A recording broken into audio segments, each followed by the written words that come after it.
Hello everyone, welcome back to a special Saturday stream. And today we are showcasing one of the amazing people that are being designing in Dinkum. I believe this is gonna be either part four now, part four on showcasing this island. Could be part five. We've been here already a couple times, right? We've been here a couple times. We're back on Pepperland. There are some more areas that she's been working on, discovery, and this is becoming like a little like Ken that we come almost like once a month. We come over here and start showcasing more details, more work, more amazing idea and concepts and designs of what they're working in Dinkum. So welcome everybody in to a special Dinkum Live Island tour where we get to hang out and chat and just talk about what we're seeing and discovery every single day. So Arborita says, hi everyone, putting in a like and heading to the daughter's baby shower. Have a great stream, Arborita. Hope your daughter's baby shower is amazing and fun, and we can't wait to hear all about it the next time we see you. Shelly Marie, welcome in. Shelly Marie's here early and front center, watching out for everybody. Mistyville, welcome in. And we got Tina. Welcome back to Pepperland. I'm so excited to show you everything I've been working on. Wait a minute. Wait, Celestina, is that your new username? Tina? Did it change from Celestina now to Tina? Brian, welcome in. Pinky Dallas, morning family. I'm so ready for this. Taking notes. Pinky Dallas, always getting ready for, she's ready. She's in class, notebook, screenshots, everything that we're about to say. She's ready for it, right? She's ready for it. Classy, welcome in. Classy, hello, Classy. How are you? Hopefully you're doing really good today. Benny, welcome in. Brain Seer, welcome in as well. Nancy T, Noble Heart is here. Good morning from my new job. Noble Heart, congratulations from your new job. So excited. Jarwin, hi, Jersey, Celestina, Purple, and Chat. Jarwin, welcome in. So glad to see you as well. And we got Sarah Dippity Plays with the hype. Guys, Sarah's been working with Celestina. Maybe now it's called Tina. And we'll confirm that very soon when we go on live and chat with her. But yeah, Sarah's been working. If you haven't watched her channel, guys, Celestina and Sarah have been working on some of the new items that are adding on this island. So if you want to see that being built live, make sure you're keeping an eye on Sarah Dippity Place over there. Benny Rice, good day. Chat and Jersey. Fiona's here. Now we're complete. We're happy. We're ready to go. Fiona is here. Just finished sending out some shelves that are going on my son's room. Ooh, Brent's here. You setting up shelves. After the stream, I have to build, disassemble the baby crib and then take it to another room and assemble it over there. So we're working in our children's room. Very, very cool today, right? Durandu, welcome in. Sherry Cola, that picture you put on the Discord, you and the Dire Wolf, looks awesome. Good angle. Oh my gosh, I was like, that's epic shot. That's an epic shot right there. Welcome everybody, and guess what, guys, guess what? Look what I finally arrived.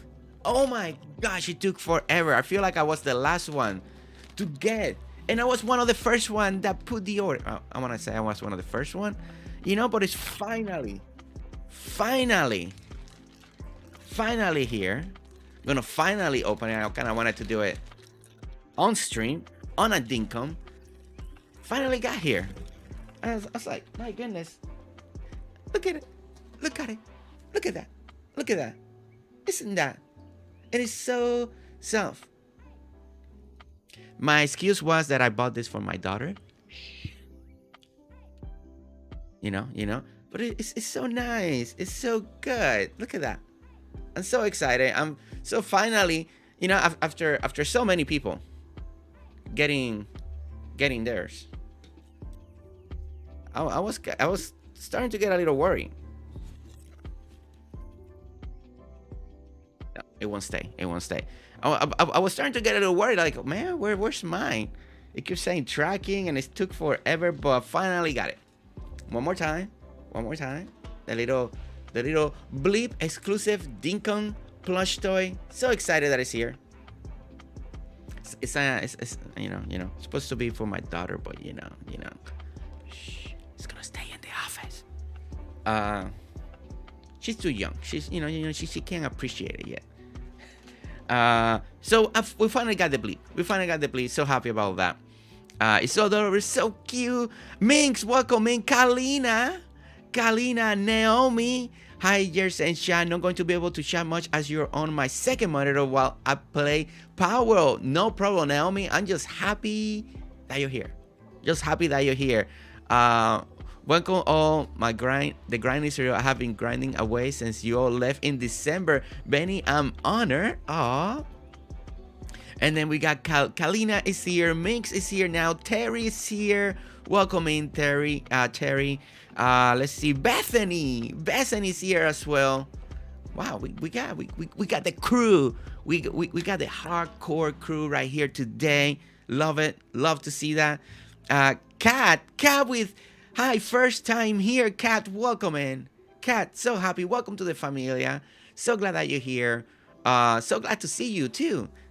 This so nice. Welcome in, everybody. Once again to a special Saturday stream where we are doing a little special island, live island tour in Dinkum. Coming back with Tina or Celestina. Maybe we went Celestina and she went with Tina to make it short. We'll find out in a moment. We'll find out where I believe I don't know. Well, guys, let's go ahead and start. Let's go ahead and start bringing Tina because I got questions. For Tina or Celestina. What's going on? Right? Won't be able to stay very long. I have a voice lesson to get to. Classy, not a problem. Thank you so much for stopping by. Have fun on your lesson. Hopefully it goes great. Like it goes really good. And that's cool. Voice lesson. So you're singing. You're gonna give us a little show on one of your stream of your vocal talent.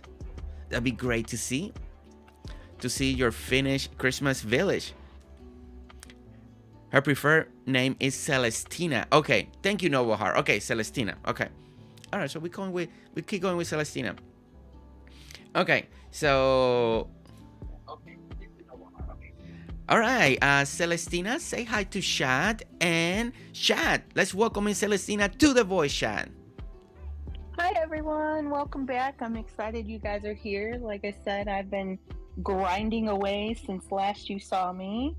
I was just telling Jersey that originally when I think Riley had asked, she asked if I was done with what I was doing or if I was going to keep building. And I was like, oh, I'm just going to do the airport. But it turns out that I've been very, very inspired. And so literally I have been grinding away every day, any moment I get, finishing up my island. And I was telling Jersey that my map is about 80 to 85% full. So now my goal is I really want to challenge myself to finish the entire map. So I'm sure you guys will be back. So what I've been working on since you guys left is a Christmas town. So while everybody else was in the Christmas spirit and they were building away at their Christmas areas, I was busy building the restaurant you guys saw the last time, and I was building a bunch of other stuff that we still haven't seen, and the wedding venue. And so I kind of missed out on that Christmas chunk. And so I was like, once you guys came to visit, I decided I was going to go ahead and work on the Christmas town. So I've literally spent an entire month just on this Christmas area. So it is big, it is bad, it is bold, it's all the things. That's so exciting. A whole month, guys. A whole month on a Christmas build. That's so exciting. I know we may be a little off season, but it's never too late, guys, to be inspired for 2024 Christmas season, right? You see it now, and you can slowly start working it, right? Plus, in real life, there are Christmas villages that are there all year round. So that's how we're gonna approach it, right? Those Christmas stores are year round, right? They never close. Always Christmas in those stores. That's what we're gonna experience today And before we start, let's welcome in Riley. Riley, welcome in. Kalina, I did see you that you sent me a message. I'll look at it right after the stream. Arkham, Kratos, welcome in. Good morning. Good morning, welcome in. And I think that's all some of the new people. Oh, wait, Classy has a one singing video up from last year. Oh, I'm gonna have to find that. Okay, all right, Celestina, I see that you also changed your username to Tina. So you prefer Celestina or Tina? I go by both. I do prefer Celestina, but I was actually saying I logged into a different account. So I had to, for whatever reason, my computer was never logged into YouTube, and I just clicked on the one that was easiest. And I was like, click, and so then I saved that one, which had Tina as the name. But I mean, either one. I have people that call me C. I have people that call me Tina. I have people that call me Celeste. I have people that call me Celestina. So I mean, any of them are fine. But yeah, I've always thought Celestina was very, very beautiful. Okay, so we're gonna go with Celestina, and all your other island tours will be using Celestina. So we'll continue that, so it stays all together. But so we have seen all this in the tour, and I did mark the map with an X of the Christmas town. It is the northernmost part of my island, but because I've built so much on this island, it nearly touches everything else. Yeah, that's so cool. I think this is, guys, she has built so much because this is the first time on her island that I am experiencing just a tiny little lag. She's becoming that type of creator that she has put so much in one island. And we're talking about just item, plans, just everything. That for the first time, as soon as I stepped out of the town hall, I could feel it for the first time. But it's still running very good. But it's just in case it's not your internet. If you see kind of like couple hiccups or weird scenario, it's just a little bit of like, at least on my end. I don't know if it's are you Celestina, now that you got this humongous island, are you yourself experiencing any lag when you're walking? Sometimes, but the way it shows up for me is it kind of speeds my character up, and then it feels kind of trippy. But overall, no. And usually a good sleep will like cure that for us. So we are going to go over here. Oh, okay. We're already there. Okay. That's what I'm saying. There's really not much space between my town and where the Christmas town starts. So, and I would like to do this in some nighttime. Nighttime, okay. So is your Christmas town supposed to be hidden? Is that why it's not connected as an entrance towards the road? It's supposed to be like a secret village? Well, for right now, there's actually a build I have planned for directly here, and then it would become the backside, but I hadn't been able to get to it before you guys got here. Okay, so I see. This will eventually connect to what's going to be built in front of it, and then the thing in front of it is going to connect back to the town. Okay. All right. Wow. Okay. All right. Well, guys, here we are. We are about to see Celestina Christmas Village, a place that she has been working on for over a month. So get ready to take screenshots. Get your phones ready, your tablets, or if you're in the PC, get ready, to take. If you're watching it through the TV, and the big screen, well, get your cell phone out and get that camera ready so you can take those pictures that you need to. Also, at the same time, the video will always be here for you guys to come back and and scroll to and find those special details that you guys may want to copy, are inspired to add into your own island. So yeah, let's start this. Let's start this. So okay, so this is the official entrance, right? Yes, and Benny might recognize this as his I think he has it right before his night market. He built one for Katie Gentleman, so it's inspired by him, but then of course Christmas-fied, if that's a word. Oh yeah, this is, I recognize it now you say it. Yeah, the Katie Gentleman entryway, the bridge. Look at this, guys. And then because Christmas is so festive and it's happy and all that, I really played with a lot of pixel art in Christmas Town. And you'll notice one of the biggest pieces here in the front. Oh, wait. Okay, let me take a good look here. Oh, okay. I start seeing the mini map, so I'm gonna have to show the big map, um, real quick. Oh, it's two candy canes. Look at Yeah. that. Oh my goodness, guys, you see this? You see this? Oh my goodness. We got two candy hearts, as you can see, and then going on the opposite direction, coming in into the entrance. Oh my goodness. Wow, what a view from up here. What a view. That So the believe it or Oh not, my gosh. like I was talking with Sarah and she was saying, "Oh, she can't do all that pixel art stuff." And I said, "The way that I've gotten to play with it is if you Google like pixel art, Google it with the grid because the grid will give you exactly so then you know I need 2 white, 3 red, whatever, and it makes it so much easier." So I didn't design any of these. I literally just found pixel art on Google.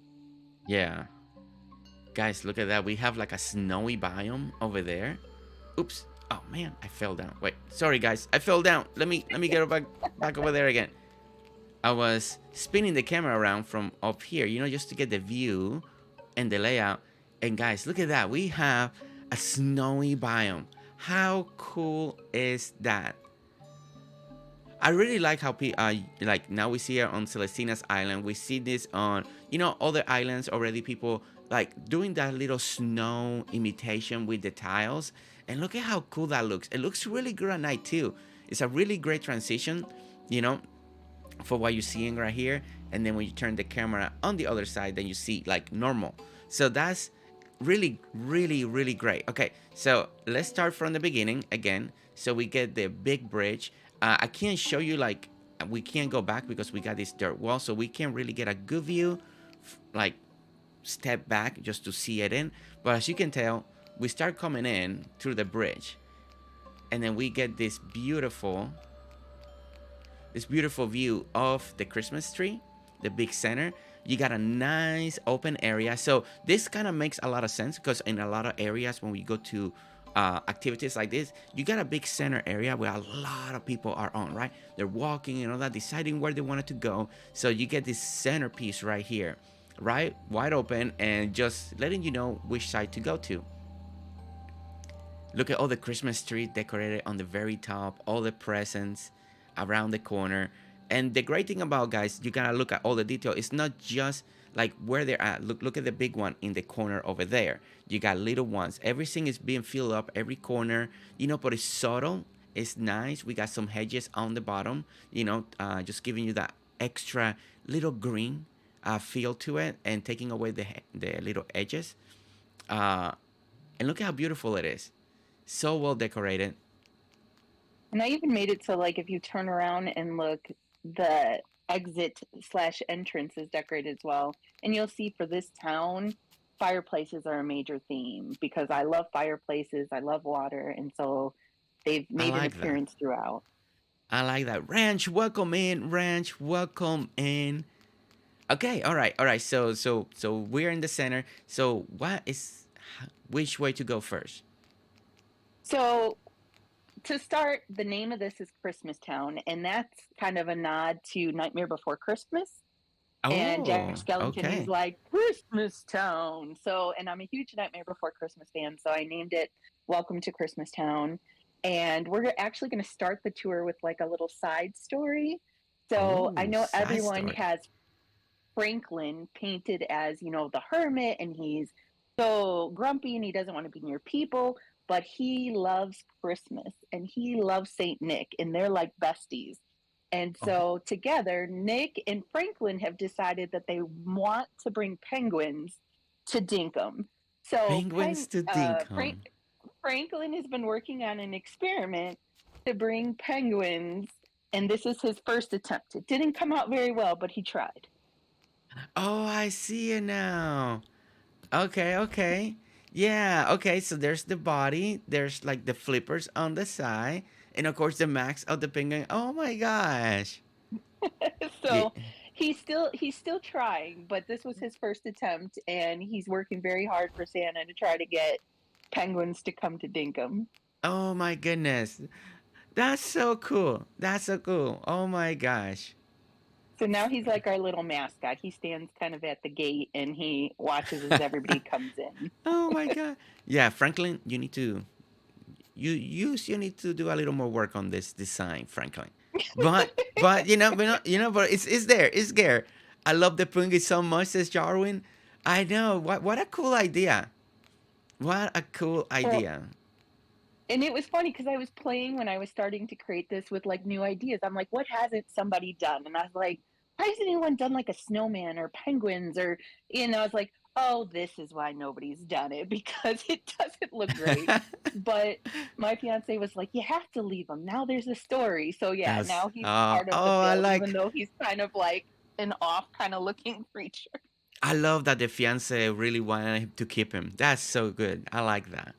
That he got So now involved he's like part that. of the tour. I like that. So we'll come up this way, and of course, we have our Santa sleigh inspired by Step Up. Look at that. Very beautiful. Yeah. Very beautiful. Look at this, guys. Look at And this sleigh. Oh, that's so nice. and this like mountain area was already here, so I just covered it in snow and decided this was a good place to put Santa's sleigh as he was getting ready to take off.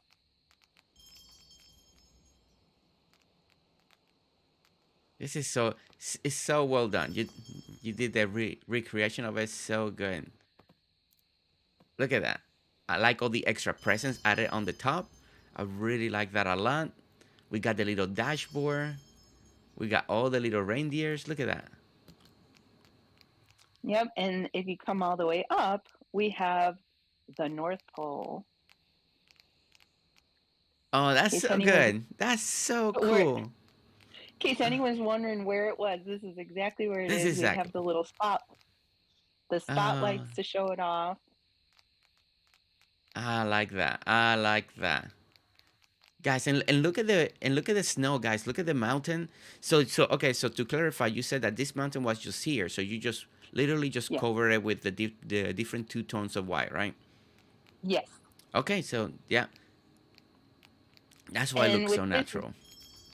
if you come like over to the right on the mountain, I have, because this is a natural mountain that was in the game, it tends to spawn a lot of turkeys, which drives me nuts. But I have like a turkey farm on the Christmas area, and so this is where they collect their turkeys from. Ah, well, I mean, you gotta sell that turkey leg. I mean, come on, come on. Exactly. Somehow, this type of places they sell that awesome turkey leg that you can buy and eat. And so, this is how she does it right here.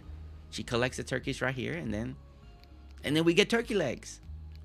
Exactly. And so then they get there can't be anything fresher than that. They come straight from here over to the farm. Yeah. Oh my goodness. Okay. And then I don't like to go ahead. Sorry. Let me check. Cause I think I went somewhere.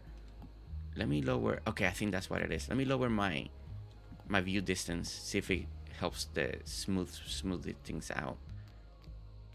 Okay, yeah. Oh yeah, you got it almost. That feels much better. I brought it down to 6. Yeah, I Okay, try there to we go. leave it on 6. Maybe that's why I don't get as much lag. Yeah, no, I had it on A because I was with Sarah Deputy, and so I needed to put her A because we were so far away to see some stuff, and I forgot that I needed to bring it down to 6. It feels much better And this now. is good, I'm glad. So this is I don't like to waste any opportunity to add like waterfalls and things. So even though this is kind of tucked behind a building, it adds a little bit of a backdrop when you're sitting down there. You'll see like in the benches. So it's kind Even of a hidden little water feature. Yeah, even in this little frame. This is a really cool frame. Like, really cool ideas, guys. Even just for somewhere else in your island. Look how beautiful this is if you're doing a Christmas thing. Flo B, welcome. And so glad to see you.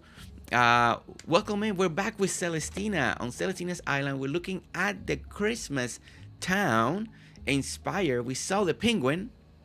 I'll show you the penguin in just a moment again.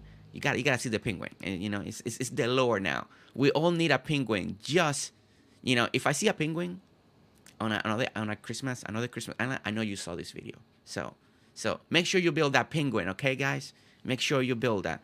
And Arkham Kratos asks, "Have you tried Power World?" Yes, and yes, we are. We have been playing Power World. It's been really exciting to play that. Oh, oh my goodness, this is so cool, man. I still love. So okay, so let me ask you because I get an opportunity to ask you about the snow, and I see you using two patterns. What's the best way if somebody was gonna approach this? Did you just did a random? Do you have a way to do it? Did you just decided to how did you approach the two tones to make it feel the way it looks right now? So it was kind of a combination of both. So I'm one of those that I'm very like laser focused on things. And so at first I was creating very like elaborate patterns. I'm like, well, if I have two here and I go like an L shape, then kind of doing Yeah. Tetris pieces, then I need to do the other one over here. And then eventually I just started getting really sick of this mountain. And so then eventually I just started running with tile and I was like, wherever it lands, it lands. And then if I Okay, didn't I like the way see. something came out, so like part of it was very strategic, and then I like kept leaving it and coming back and leaving it and coming back and leaving it and coming back. And eventually, yeah, like I said, I would just load up with one color. I would run a little bit and wherever it landed. And then Okay, if I I see. didn't like a pattern, then I would go in and I would like tweak it. I would say, okay, well, there's too much here and let's carve it out a little bit. But yeah, if you're working with a large space, it can be a little overwhelming. Okay. Let me say, let's say thank guys, everyone, and let's say thank you to Silver Fox for gifting 10 gifted membership today during this amazing stream that we just started. That we just started. Let's welcome in Craft Joy, Tara, Nami, Kitty, Katie Gentleman, All Stefan Game, Rips Gaming, Lighthawk, Dreamy, Anita One. Welcome back as team members for the next month. So happy to welcome in. And Silver Fox, truly, thank you so much for the 10 gifted. Thank you so much. I hope that you're having a great time with us today. Welcome into the chat. Welcome into the stream. How are you doing, by the way? How are you doing today? And everybody, please, let's put those hearts for Silver Fox. Silver Fox. Thank you, Silver Fox. All right, guys. Okay, so we got the layout of what Celestina. So now let me put my 2 cents, right? Because I mean, this is a tour, by the way. Okay. So one of the things that I really like once we come to over here that we gotta really observe, right? It's not just what she explained, what she's done, but look at this. Look at that beautiful view that we got. Something that I always say every time we do a tour or live tours like this is the surrounding area. So we got a beautiful snowy mountain, but from there we see a beautiful waterfall. You see all the way out into the distance. You see all the Christmas trees all across the island, right? Look at this little beach area that she has created right over here, right next to the snow. That looks so good. It just looks fantastic the way it's all decorated. Once again, we're using the beautiful pergolas as little dogs right over here. I think that is just it's one of the most popular things to do now. And it's really nice because you can kind of see the water through it. It just gives you a whole different feel to it. And as we keep exploring this side, look at these beautiful decorations over here. This is something that I was observing while she was talking a little bit earlier on the top. Look at the foliage down here. Once again, I'm gonna do one of our first disclaimer. If you see some of the items that you're like, wait, where's that item? I never got the item Dinkum. She also decorates not just with deck commands, but she also uses Placeable Items ID. And if you're new and you're wondering what that is, Placeable Item ID is items that are in Dinkum, but they're not technically being able to be used in the normal Dinkum, at least as of right now. We're hoping James will add all those items into the game, like this beautiful plant tree right here that you see in the mines. Now, if you use placeable IDs, you can bring them out here into the real world. But if you play normal Dinkum, this is something that you're not gonna be able to put in like exactly like the way she has it, unless you do placeable IDs. But always remember that you can always replace and swap. So instead of having this little bush tree right here, you can add something different. So if you still like the layout and you play Dinkum in vanilla and you don't do any placeable IDs, then don't forget that even though she may be using items that are not technically in the normal Dinkum, always remember that you can always add a flower, another bush, maybe you add a little peely instead right there. And as we go throughout this island, you may notice, items like that you may be seeing for the first time. And that's what we call placeable item IDs. So just want to make that clear. That way people know what we're seeing and what we're experiencing. And as you can see, it's a beautiful, beautiful dock area. I'm not going to go in that direction anymore because it seems like we're going to a whole different section. But I did want to talk about what we were seeing as we were kind of right here in the mountain. And look at this beautiful vibe. It looks so good. The beach area looks amazing. And again, And yes, go ahead. I was going to say, it seems counterintuitive, like snow and then a beach. But in the game, Nick loves the beach, and in fact, that's where he appears. And so I wanted to keep some beach at the Christmas town so that Nick could actually show up in the town, which Yeah. to me is like the $1 million prize when you get Saint Nick showing up in Christmas town. So I did leave beaches around the edge so that he would still come visit. Yeah, I like that. I like that. Plus, I think the yellow looks really good against that white right now. So, it looks really good. It looks really good. And when you look picture, I mean, yeah, the sand may not be as yellow as this, but you look pictures of Antarctica and all that. They got sand. They got sand right there. The walrus and the elephant seals are laying. It looks a little more darker, right? But they still got sand, so it still works. It still works. Kaya, welcome in. Kaya, welcome in. So glad to see you. Welcome in, Kaya. And for the people that wanted to see the little penguin penguin experiment, here he is. And here's the penguin, guys. So as you guys can see, the middle is the body. While you're using the ramp is the little wings of the flippers of the penguin. And then we got the little head. He just needs to go on a little diet, and then he'll be good. And then the head will shape the body. He's eating too much fish. Likes to say, he's doing his best. He's trying. Oh my gosh.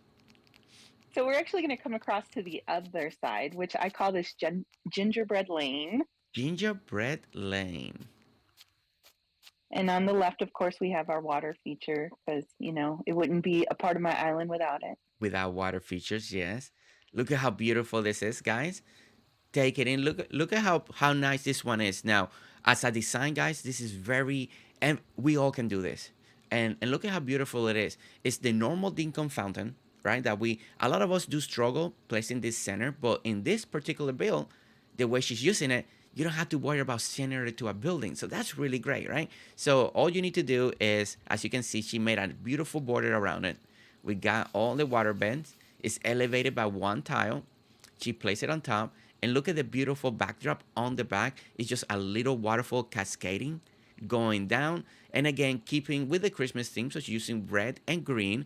Beautiful Christmas presents on the top, and look at that. And the great thing about this design, you can use it, in a normal island. Doesn't have to be for Christmas. Don't forget that. You can put marble back there. You could put cement. You could put letters. Maybe this design right here, you want to put it somewhere in your island with your island name on the very top. You imagine where you got all those presents, you can put your island name. There's different ways to use this idea, this design, to incorporate it into your islands.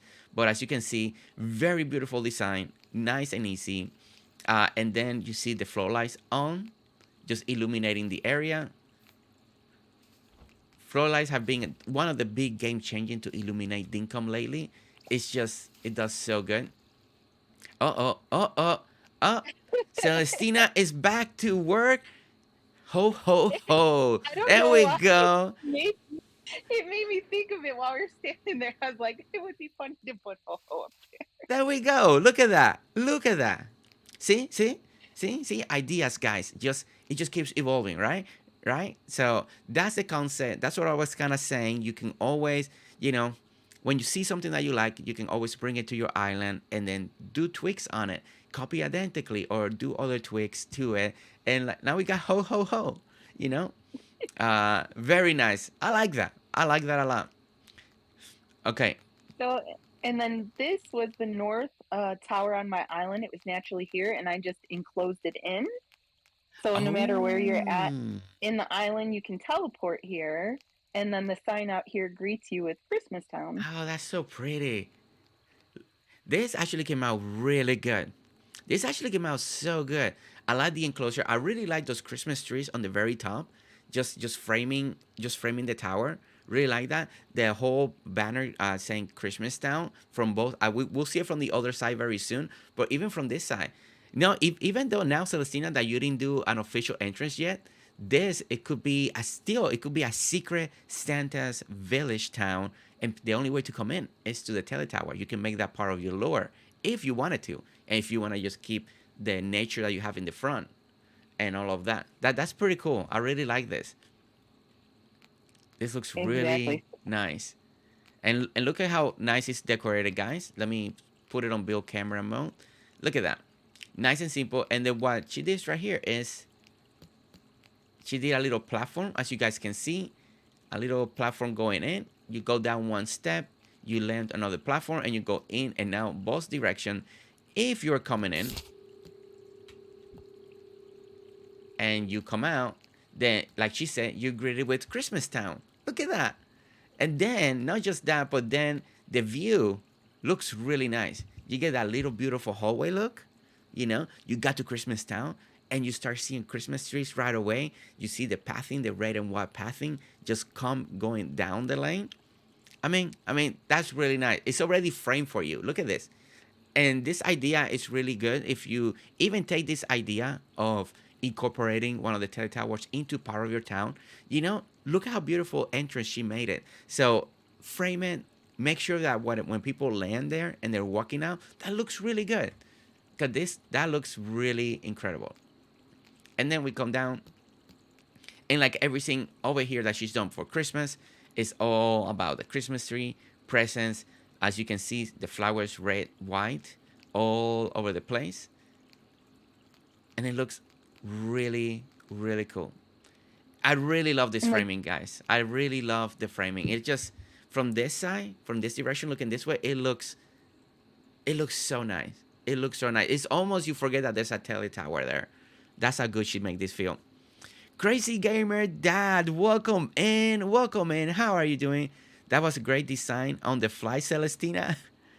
She's that thank good. you. She's that good. That I'm telling you, we were standing there, and that's all I could think. I was like, you know, it would be really funny to put up there, and I was like, I'm gonna do it. But here again, you know, I'm very much about symmetry, so this one mirrors what's on the other side. It encases the tele tower in. well, now you gotta put again the ho ho on Yeah, this side, cause if exactly. not, but symmetry, guys. This islands. If you never seen any of the other parts of this island tours that we done with Celestina, showcasing her beautiful island as she keeps evolving and all that.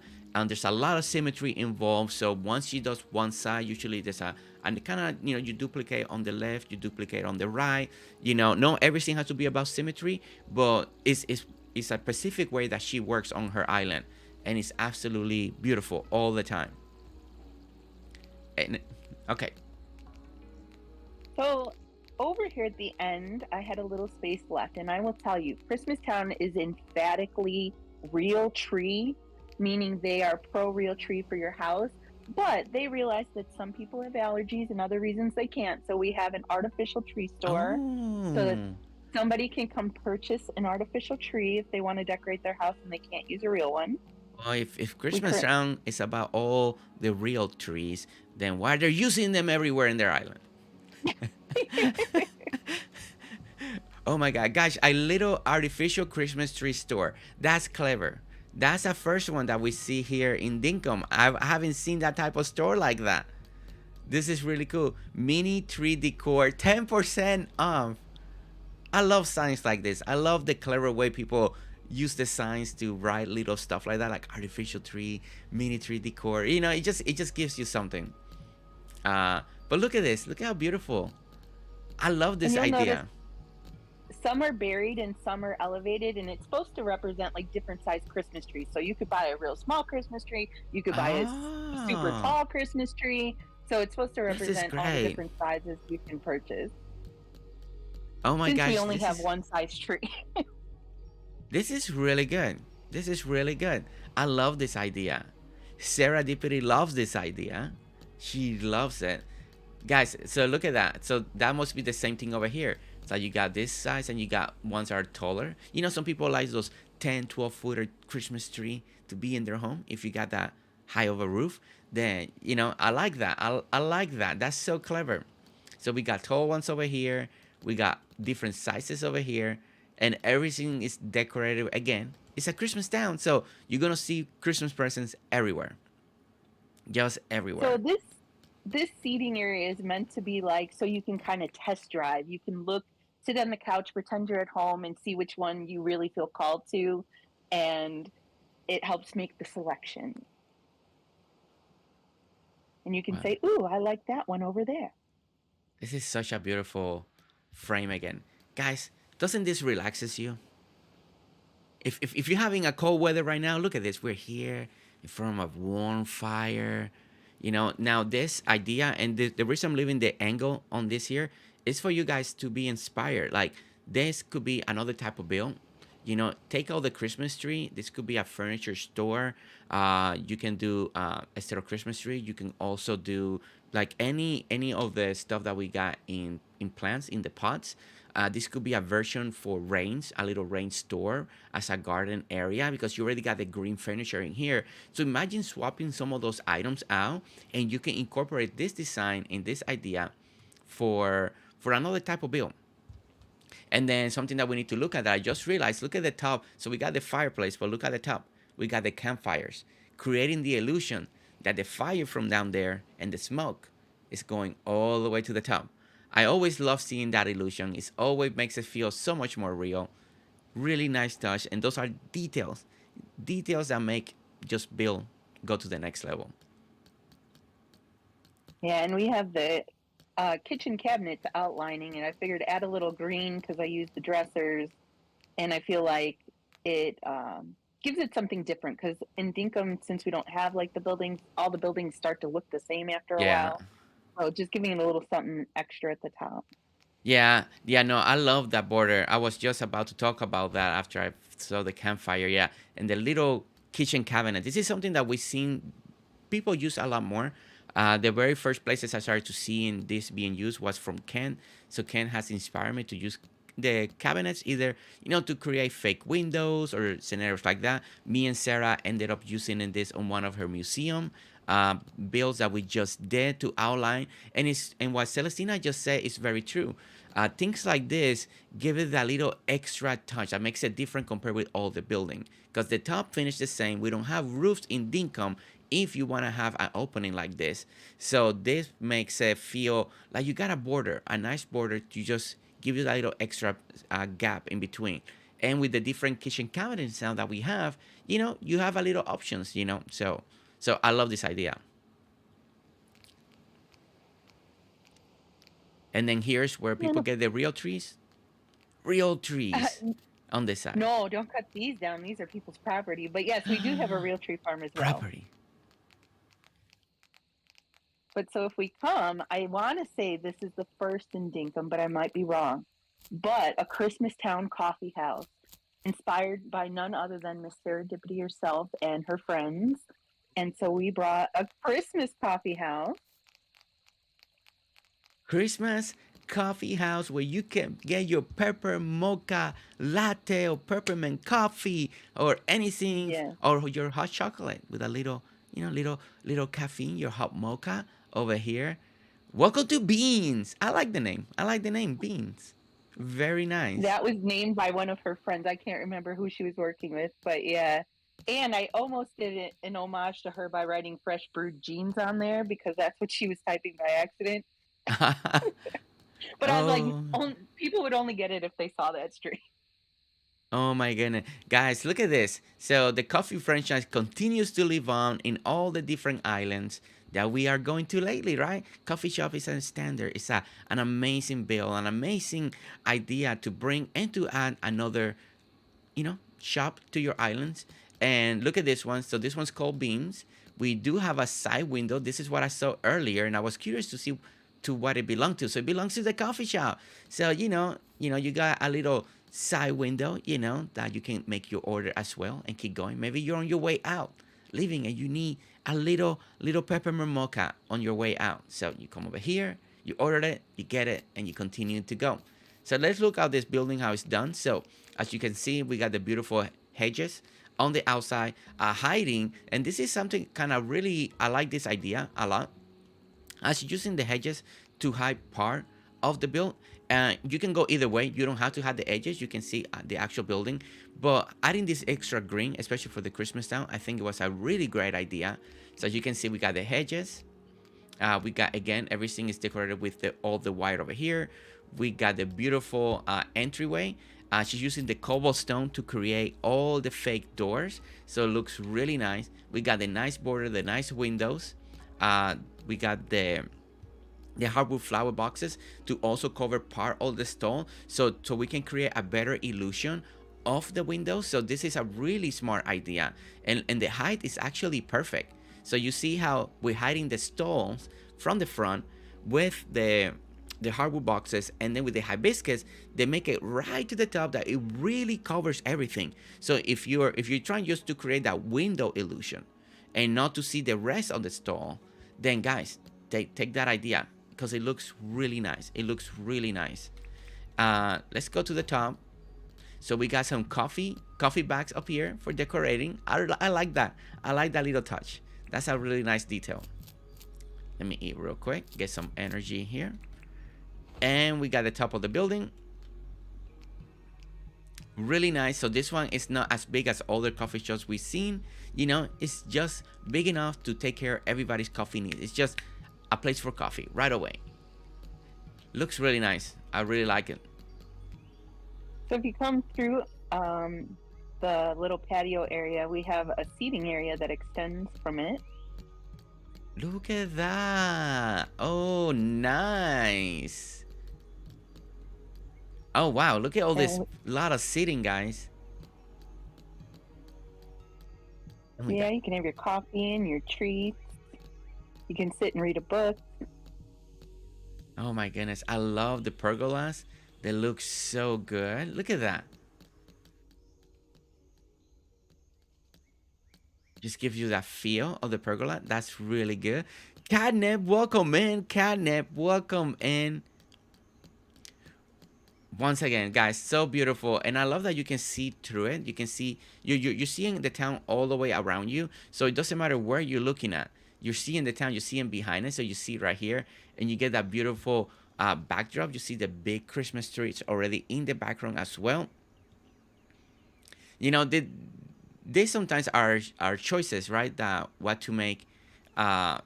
Do you want to add a wall in the back? Do you want to create separation? So right here, instead of adding a little separation in the back, sometimes we do that. We use either the vine wall and stuff like that, to make the area feel a little more private. On this one, I think it was a really great choice because by leaving it open, you start seeing the Merry Christmas signs in the back. You can see the little Christmas tree, the big one in the background. So I think as a design aspect was a really, really great choice to add that.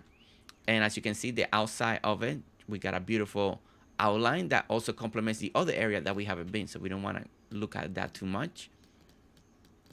But we have a beautiful sitting area and the coffee bean shop. Really nice. Stefafa, welcome in. Stefafa, welcome in. You're just in time, Stefafa. So across from the coffee shop, we have an inspired by Stefafa. She had for Elf Village. I created a gingerbread village. So basically using her house design. My gosh, I created it for all the gingerbread people. So we call it Gingerbread Lane. Oh my goodness. So I was just about to say that, like, man, were you inspired by Stefafa, but you beat me to it. This is absolutely stunning. Christian Henry, welcome in. Christian, how are you? Oh my gosh. This just looks so good. So good.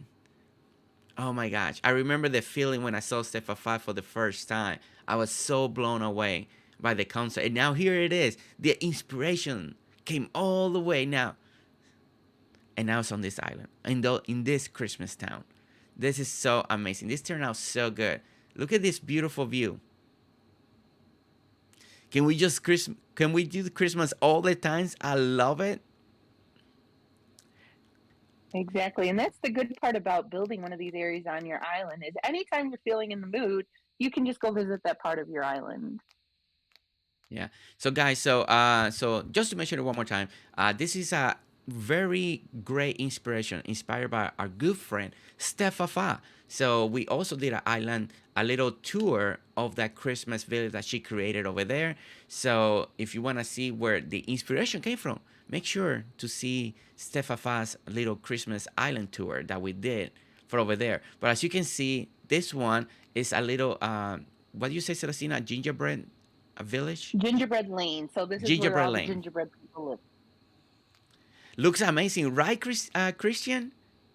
It looks really good. It looks really good.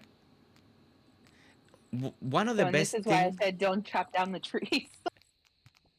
one of the best things that I really like about this village, and I mentioned it to Stefafa, is when you stand back here, the feeling to me seeing the little fireplaces, to me that was the trick on this village to make it feel so alive. Like it feels like there's actually people living here.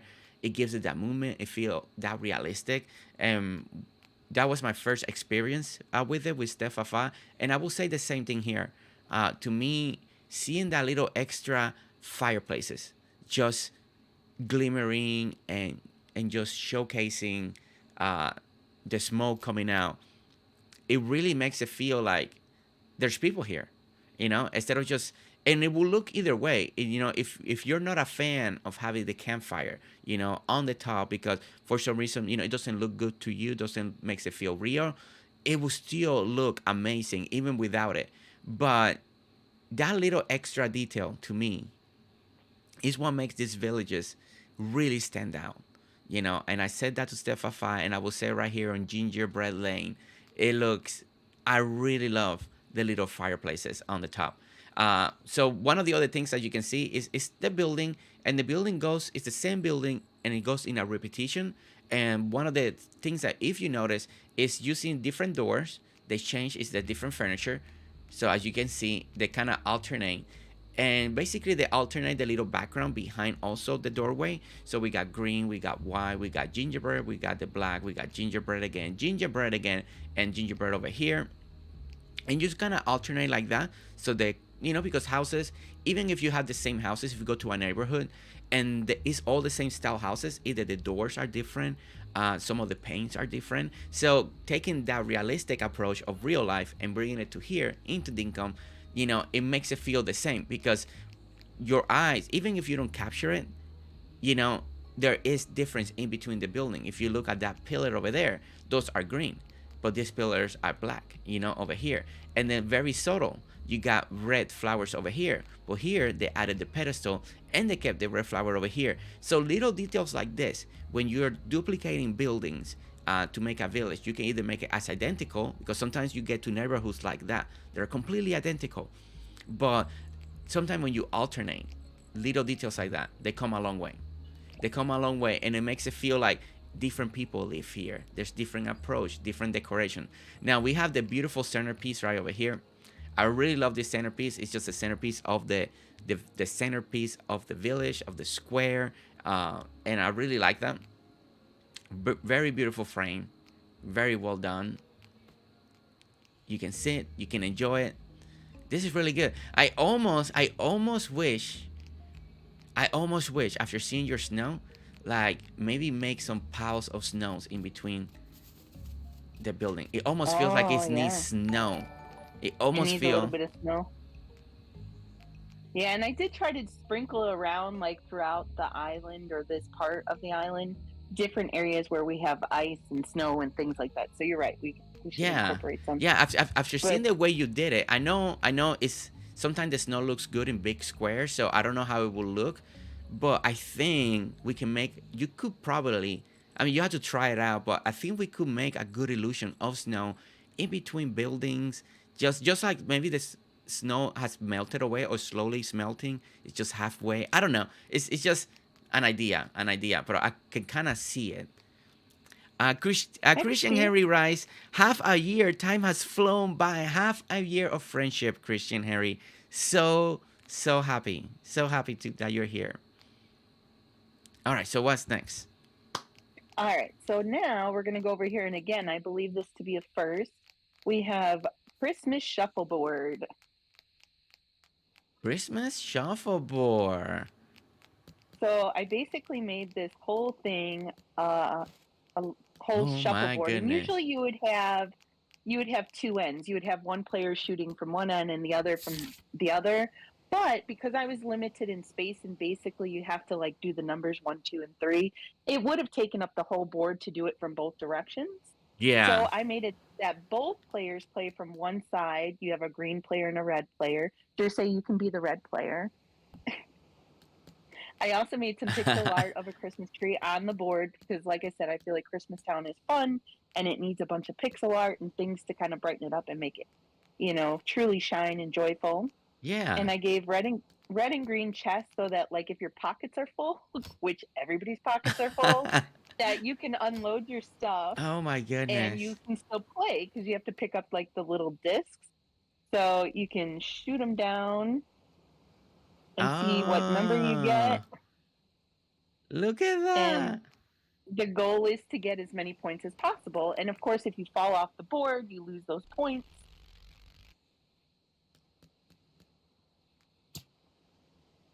Oh, well, that was a bad throw. Only got 1 point. Okay, somebody's been practicing. That's not fair. Somebody's been practicing. I might have been. She's getting all the way to the tree. What? Okay, all right, all I right. mean, when you're building, you got to test it out. I guess so. Let's see. There we go. There we go. I got You to. get a good shot. I think that was a pretty good shot. Okay, let's try this again. I think mine went backwards. Oh, it didn't win the ocean. Look at it. So sad. Oh, you always shot it. It shot out into the water. Now Well, we just that have see, a okay, okay, sad okay, green okay. light. See, if I get the next one, maybe we can still pull it off. Let's see. Oh, snap. Ooh. We Okay, got, so Jersey got one. we got one, Oh, you one. got 3, 6, 9, 10. You got 10. I got 1, 2, 3, 4, 5, 6. So you won. Look at that. She let me win. She let me win, guys. She just let me win, guys. This is actually what a great way to actually use the discs. This is a great mini game. You know, we don't use the discs for what they were meant to. Guys, this is a great idea. And if you put walls high enough, that way they don't get lost and you don't have Land to in go the find it, ocean. land in the ocean. This is a really this is a really great mini game. Like actually this is a fun mini game. And you can make it harder. You can create your own shuffleboard and really make it even harder. Like you can make this half, and if you land way back here you get more points. You can make even a more point system, so that way instead of having a bigger gap to land, you can have smaller, so it gives it's all about the number just to make it more exciting. you know this is a really cool idea. I really love this. Well, It wasn't thank letting me you. make I any got messaging longer. It's been amazing. You've been amazing. Wow, this island is amazing. Love the secret pixel art. Aw. thank you. This is a great idea for any area of an island. Yes, this is a great area. Also, it looks great. Looks great on the map. Let me get closer. We don't want to see all the other pixel art just yet. But that looks great. You got a little Christmas tree. You got the shuffleboard. You get the 1, 2, 3. Really good frame. But truly, as a everyday build, a mini game for you to play with your friends. This is absolutely so good. Like I can see people really having fun with this. Like a lot of fun. This is clever. This is clever, Celestina. This was really good. Well, thank you. Once I built, originally I anticipated like my gingerbread part of it being this whole section, like this whole side. and Yeah. it didn't come out quite as large as I was thinking. So I had extra space, and I was like, what can I put there? And I thought about doing like a bowling alley type thing or a shuffleboard or, different game ideas. And yeah, I started looking up shuffleboards, and I was like, look, it fits perfectly in this narrow area that I have left. And it gives, again, Christmas Town to me has like a joyful, fun flair to it. And Yeah. so while I haven't really done mini games anywhere else on my island, I figured this Yeah. was the perfect place to I do like it. that. I mean, this is just my brain thinking, but I almost, it almost fits the coffee shop vibe. Like people can get coffee and then come over here and Yeah, play. I almost would do we could another open it up. entrance, open up, so it's kind of like, Perfect. like people are hanging here. Like, hey guys, what do you think? Look, it's open. Let's go play shuffleboard, and then because you got this beautiful. I mean, you don't have to. This is just me thinking, but you got a beautiful pergola system here that almost is almost kind of like a little entryway. Almost. I mean, you don't have to. You can keep it the way you have it. It's already perfect, by the way. So, but I'm almost like, oh, this is almost connecting to the coffee shop, and you could play that part too. Like people are having their coffee, they're waiting their turn to go to the shuffleboard. It's like, oh, now it's open, it's our turn, and then people go from the coffee shop into here to also play. And I can see people holding their coffee, throwing their discs, having a laugh. Yeah, this is great. I think it's a great idea because if you remember, I did like that whole Tucker box and I did Tucker box games. I think it would have Yes. a similar Yeah. feel to that, Exactly. Yeah. It's just, yeah. It's. I love this idea. This shuffleboard, guys. This shuffleboard idea is a win. It's a win. And if you play with friends or you have kids and your kids plays Dinkum, this is a great mini game to play with your kids or anybody. Truly, because it is a challenge. It is a challenge to get that. And like I said, you can make it just like way she did it. If you want to make it fun, because once you aim a little high, you can almost make it to the third spot. You don't want to overshoot it either. But on that last spot, you can make different lines. And then this is 3. You can make it like 4, 5 points, just to make a little challenging. So people are really trying to get to that last square, maybe to get 5 points. But if they're not careful, they may overshoot it and then land outside. So, you can make it really fun with a different point system. But if you want to keep the traditional shuffleboard, then what Celestina did here, and think about, this is the Christmas pixel art, but if you're not doing a Christmas town, you can come up with another pixel art that can fit in this width right here, and then you have another pixel art for your shuffleboard. So many ways to take this idea and take it and make it your own. Many ways to do it. This is awesome. I really loved it. I got pumped by this one. I got really pumped. Well, thank you. I'm glad because yeah, I was really toying with the idea for a while. I'm like, what do I put in that space? What do I put in that space? And yeah, it just seemed perfect. Like I've gone on cruises and we played shuffleboard, and I was like, I bet that would be a really cool like mini game to put in. So I'm glad you guys are enjoying it. And as always, like all the streamers, guys, feel free to steal anything you want. As you see, I borrow from all kinds of creators. So if Ah. you see something, it's actually very honoring and flattering. If you want to recreate it, do whatever you need to do with it. Okay, so you saw that one, guys. I threw it way on top, and I only landed basically on 2 point. So even if you make all the way up, that doesn't mean you're gonna reach it. Interesting. Yeah, you gotta master this. This is a good. Okay, so we stay on the line. Let's throw it again. So let's not go as high this time. Let's go a little more.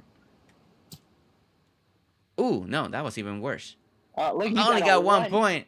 Well, I put it back where we first landed. There we go. I love this so much. Yeah, Sefafa, this is great. This is great. Christian Harry is a Side note really to fun game. James. Christian Harry, I Thank you for the agree. gift. I'm so glad. Like Yeah. Christian's, like Christian, like Celestina said, uh, and I'm so happy that you guys love this idea because I think what Celestina did here is truly amazing and showcasing it, with the flying disc. What a perfect way! What a perfect way to actually incorporate the flying disc, not just because we now are using the flying disc basically for light decorations. We don't use it for to play or to do anything, but now really have a great reason to use the flying disc for flying disc. So really great.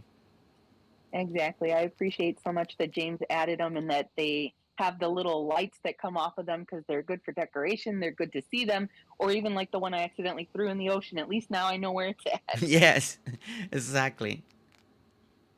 All right, so if we continue on and we come this way, we're kind of going to do a little bit of a backtrack. We're going to go across here and then kind of come at it from the opening. Okay, yeah. I want to come up So from that the opening first.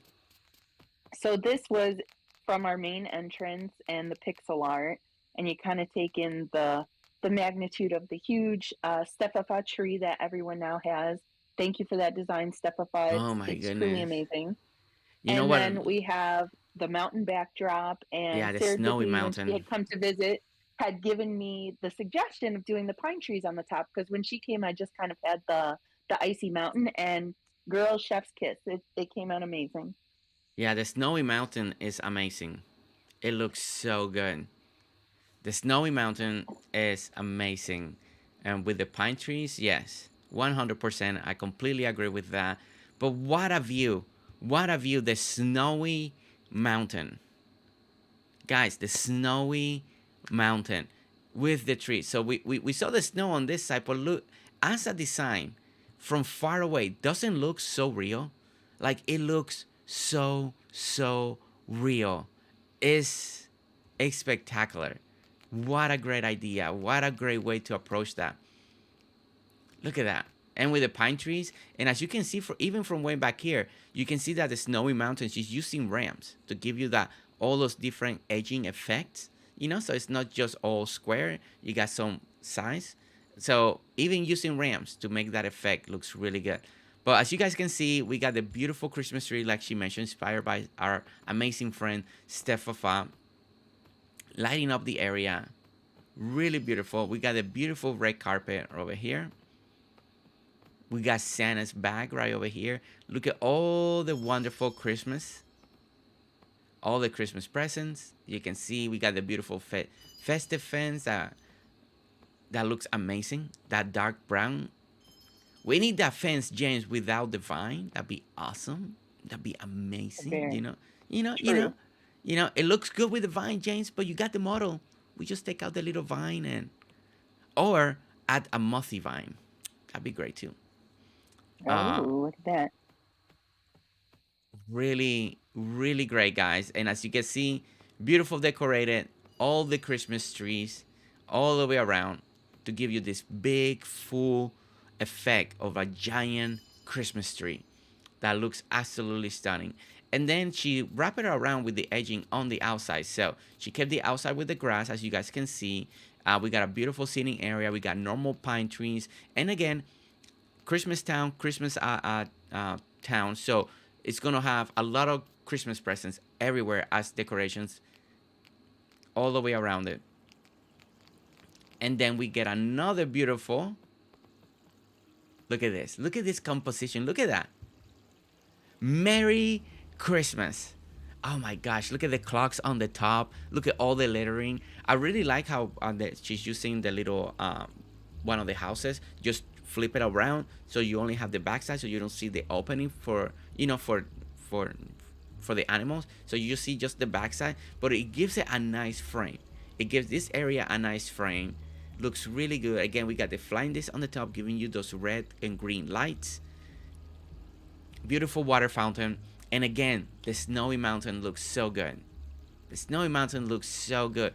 It really highlights this area. That white pops so much that it makes everything else around it stand out. So, and if people are interested in like how it kind of came out, it's just again layers. So we have the snowy mountain, we have trees, we have floor lights, we have the different pattern of the snow, we have the animal house. Look at that. So you see it's lots of layers. Like I have a Christmas fence that goes all the way around the town that's made out of dirt. And then I did layers. And what I realized for this was the trees make it turn into regular dirt. And so my back was dirt. So I built out one extra row so that it would be covered with snow and it wouldn't be splotchy in the back. I like that. And Yeah, then the that's a nice ramps, detail. Yeah. the ramps came as an idea from Kent and his iceberg with his cruise. And so originally I had made different layers, but it looked kind of blocky. And then you Mm-hmm. came out with the cruise ship iceberg thing, and I was like, oh, I could add that, and it'll soften it. And I added the trees, and I added lights. So yeah, again, all the layering, right? All the layering, yeah. The ramps, to me, yeah, to me, that's something that Kent is being always so good. Is the way he uses ramps for edging, design, decorating, giving sharpening or softening things up. He's a master when it comes to the way he uses the ramps. And yes, that's why this mountain looks so good, because it makes it feel, instead of blocky like you say, it softens it up, and it makes it feel so much more realistic. I really like how you added the vine wall down here also. I think that's a really nice touch. So it's not just all completely white. So it just makes it feel like you got this top, like the top of the mountain is covered with snow. I really like that. Well, and that for me is kind of a strategy. Is I like to kind of create backdrops and layers to things, and so again, it was originally that snowy mountain, and the snow went all the way down, and it's like, okay, well, that's very stark and it's very bright, and I'm very much about like the warm tones and feeling cozy, and Yeah. so yeah, it Yeah, just helps I to do kind of agree. frame each area. Because I was just imagining how this will look if you didn't have the vine wall, and I think that white would have stood out a lot. Like whoa, like it would look more like a wall instead of like a top of a mountain. So I think that was such a good call on your part, adding the vine wall, because the more I look at it like that, and the more I look at it from far away, it really gives you the illusion of a top of a mountain just covered in snow. And I know a lot of people that live on north probably realize that more, but a lot of time mountains are covering the top of the snow, and then it turns green on the bottom, right, or brown, or whichever way the mountain is. But sometimes it's a little more snowy on the top and more normal on the bottom, and I really like that effect on this particular build. I think Celestina is completely 100% correct that those big white, if we didn't have those white, it just would look so blinding white. It may still look good, but I think this decision was much better, much better. And as you can see, guys, we got another beautiful fountain design. Of course, it's not an island tour of Celestina if we don't have a beautiful water display somewhere in the island. And once again, this one again, guys, another great idea for the Dinkum fountain that I know a lot of people find hard to do and to work with. And once again, a beautiful idea here. Look at the beautiful backdrop. This one has letterings in the back, a beautiful cascading. This one goes actually lower. We go deeper. So you see the water base, and then it goes down into the pool area. So another great idea, another great design for you to be inspired and to use the Dinkum fountain, you know, to incorporate it into your builds. So if we come over to the left, we have our over 21. We have hot toddies and some cider. You can buy Oh, your hot, drink, and tidy, and over 21. you I can don't come see the sit. sign to be over 21 here. How Well, kids hot will toddies are know? How I will know? generally alcoholic. So yeah, and then of course I told you the theme for this, there was going to be a lot of fireplaces. So I've done a lot of the building fireplaces both into the buildings and just as centerpieces. So this Yeah, area, yeah, you can buy your drink and sip, and sit and look at the stay beautiful warm. scenery around you. Oh, look at that. Wow. Guys, I'm really loving what you guys are doing with snow. Hey, come on. I mean, look at this feel. Guys, snowy cabins now.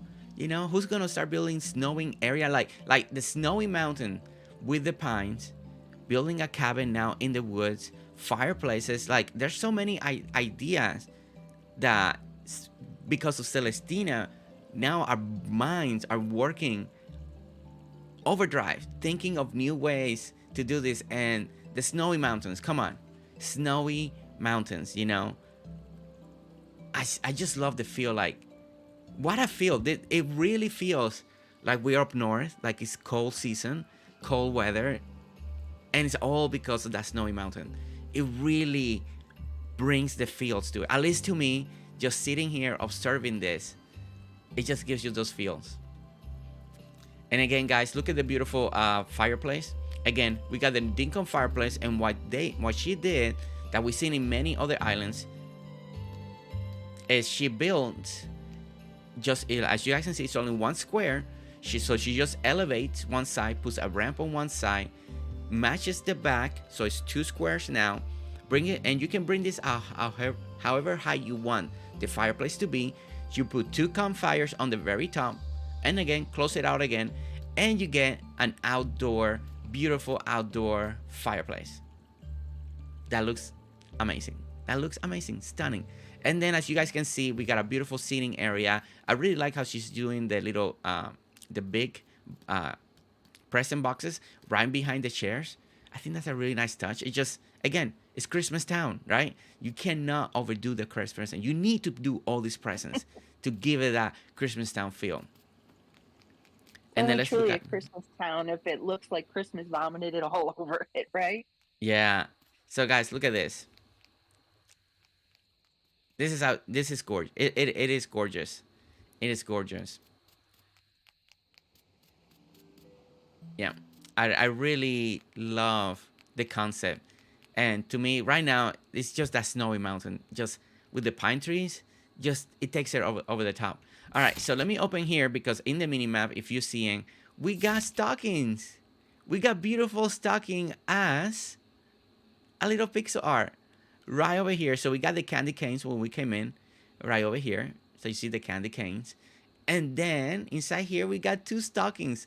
Like every single Celestina's Island, we work with symmetry over here. So you can see that what's on the left is also on the right.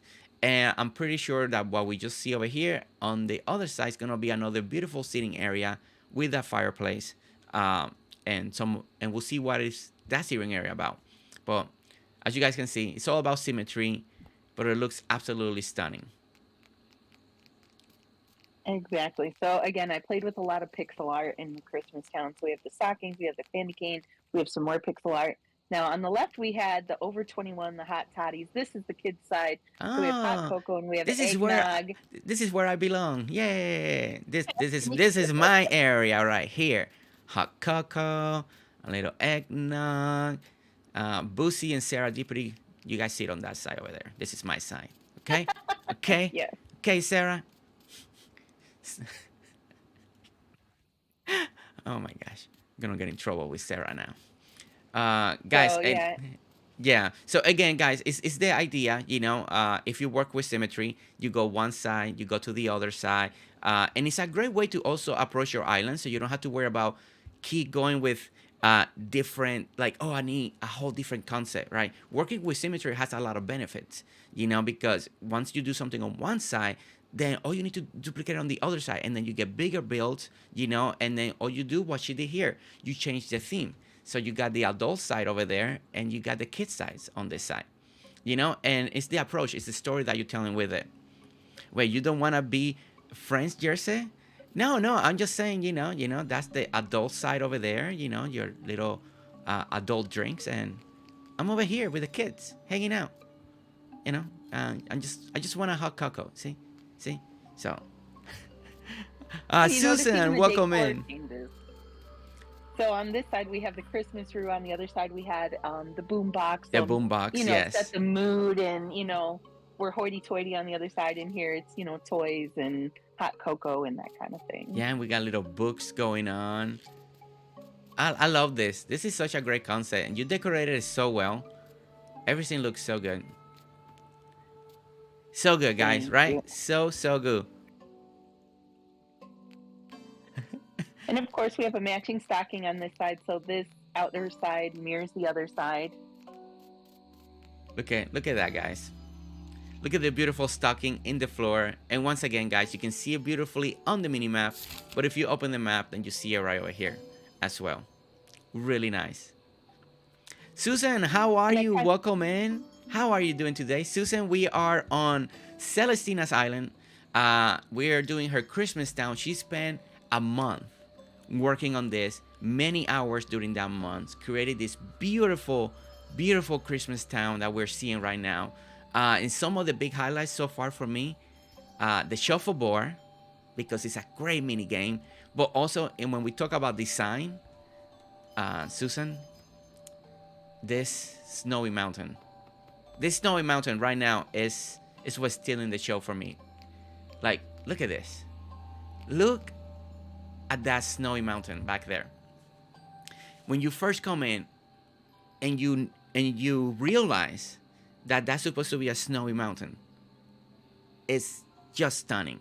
It's next level. It's taking Dinkum to new heights, and like Celestina mentioned, a lot of this, so inspiration from so many different creators as well, and ideas. And Sarah was involved and suggesting so many to come up with a beautiful, beautiful design. And then now let me get closer, because so far, this has to be right now one of my favorite things design wise, is just getting this snowy mountain. Look at that. Look at that, Susan. That is just incredible to me. And this composition, like just standing right here, this is such a great picture. This will be, I'm going to call it, this is going to be the thumbnail. Because as you guys know, when we do these tours like this, then I update the thumbnail, because I'm going to a lot of these islands blind lately, so I don't have the right picture for the thumbnail. This will be most likely the thumbnail, because this is such a beautiful, beautiful composition here. Wow, it's simply amazing. I will go back and watch it. Love the snowy mountain. I know, Susan, I figure you will love the snowy mountain. Oh, and not just that, but look at this one over here too. This is also snow. Sorry, I'm backtracking, guys, but let me show Susan real quick. This is also another snowy biome, but let me show you how it looks from up here, because it looks really good. It's so big, you need to appreciate it from a little bit of a distance to really take it in. Let me eat, because I'm fainting. Look at the snowy feel. Right where the Santa sleigh is with the reindeers, all of that. Look at that. Look at all that snow. It just looks so good. It looks so good. And now we're a little far away. We don't see the snowy mountain, but there it is. And then the snowy mountain appears in the back. I just feel like this is truly... The snowy mountain stole the show so far. It just stole the show. All right, guys, let's get back with Celestina and keep going. I'm glad you enjoyed that mountain, because literally how this town started was, it started with Step Buzz Tree. Then I built the candy cane art. And then I was like, okay, I need this like spectacular backdrop to it. And that's where the snowy mountain came in. So literally it was one of the first things I started to build on the island, as far as the Christmas town. And Yeah. It just started to progress, like, as I went. Like I said, it was a little blocky, and then I added the ramps, and then I added the trees, and then I added the clocks. And so, yeah, just keep in mind that even if something isn't working for you initially, and you just don't have the heart, like I didn't want to tear it down because it wasn't working. I was like, well, what else can I do to it? What can I add? Yeah. It kind of can evolve from there. Always trial and error, guys. You have heard me and Sarah Deputy on our last couple collabs. We talked about that. Celestina just said it. Don't give up on your idea. Designing is not easy. It doesn't come out quickly sometimes, especially when you have a new idea, something elaborate. Sometimes you do need to take that break and come back, work on something else, come back. In Dinkum, we do the impossible. Sometimes it's working with perspective. Sometimes it's working with illusion. Sometimes the build looks better from far away. When you come up close, it doesn't look the way you want it to. So you gotta sometimes understand in Dinkum that depending on what you're building, sometimes it's not really meant to be seen up close. It's meant to be seen as a perspective build. And perspective build in other games are so important because it's the illusion, it's the size, So always remember that when you're working in Dinkum, is always try and error. Don't give up. Come back, and just keep working at it, right? And you will find there's compromises you need to do when you're working in Dinkum sometimes. This is my idea, but you can't make it happen this way. So now you start doing compromises to make it work, right? And that's what you gotta do. Some kind of like what Celestina mentioned a little earlier. In this snowy mountain, she was feeling like it's a little too blocky. And then it just happened that we just did a tour of Kent. And she saw the iceberg. Then she saw the ramps, and she's like, oh my gosh. And then it took her build to the next level. And that's why I always say that island tours or any tours that we do are so important, because they inspire so many other people, you know. And a lot of you are seeing this today and like, oh my gosh, that's what I needed to do for mine to make my work. So hopefully it's the same effect that what how Celestina through Ken was inspired to add Rams into a bill. Hopefully you guys are getting the same inspiration in the other way around. And Noble Heart wants to show the penguin one more time because she said that the penguin is the highlight. So Susan, I gotta show you the penguin because you know Noble Heart's telling me to show you the penguin. So this is the penguin. This is Franklin's experiment penguin. As you can see, we got the penguin head, we got the body, we got the flippers, and the rams are the little flippers or wings of the penguin.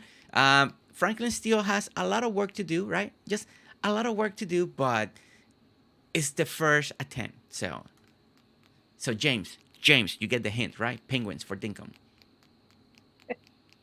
Like I said, he's doing his best. He's trying. He's trying, you know, but he needs James to help him out. He definitely. And talking about inspiration, Kent. Kent is here. Welcome, Kent, welcome in. Welcome in.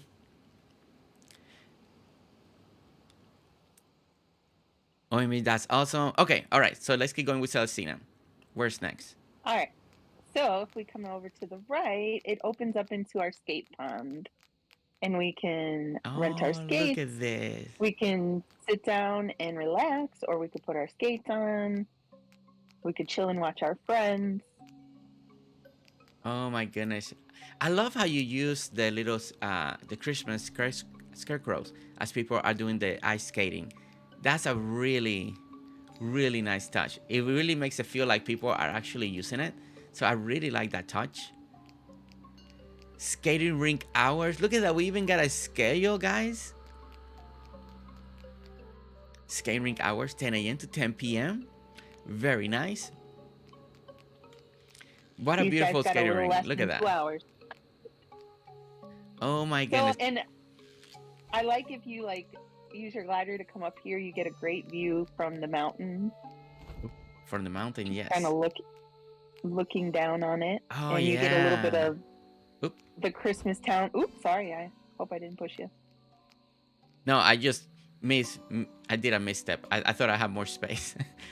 Oh my gosh, it looks But yeah, so if you look to nice. the left, you get the tree, you get the Merry Christmas, you get the mountain, you get all of that. Yeah, that looks so nice. And skating rinks, guys, this is something that we've seen, at least I saw first, one of our other Christmas tours, and then we saw it on Stefafa, and now we're seeing it here. We know Aqua has done one as well. He has posted pictures. So the skating ring is a really great idea. You're using snow again, guys, to, you know, using the white tiles, the snow pattern around it, and then you're using the pearl path because it kind of looks frosted, right? I think it's one of the best uses, in my opinion, that we've been able to do with the pearl path. I'm not a fan of the pearl path, particularly myself. You guys never see me using it, even underneath water. I've never been a big fan of it. But for a skating ring, when the ice is kind of has that frosted look, sometimes it looks like there's bubbles in the water. The pearl path is perfect for this illusion.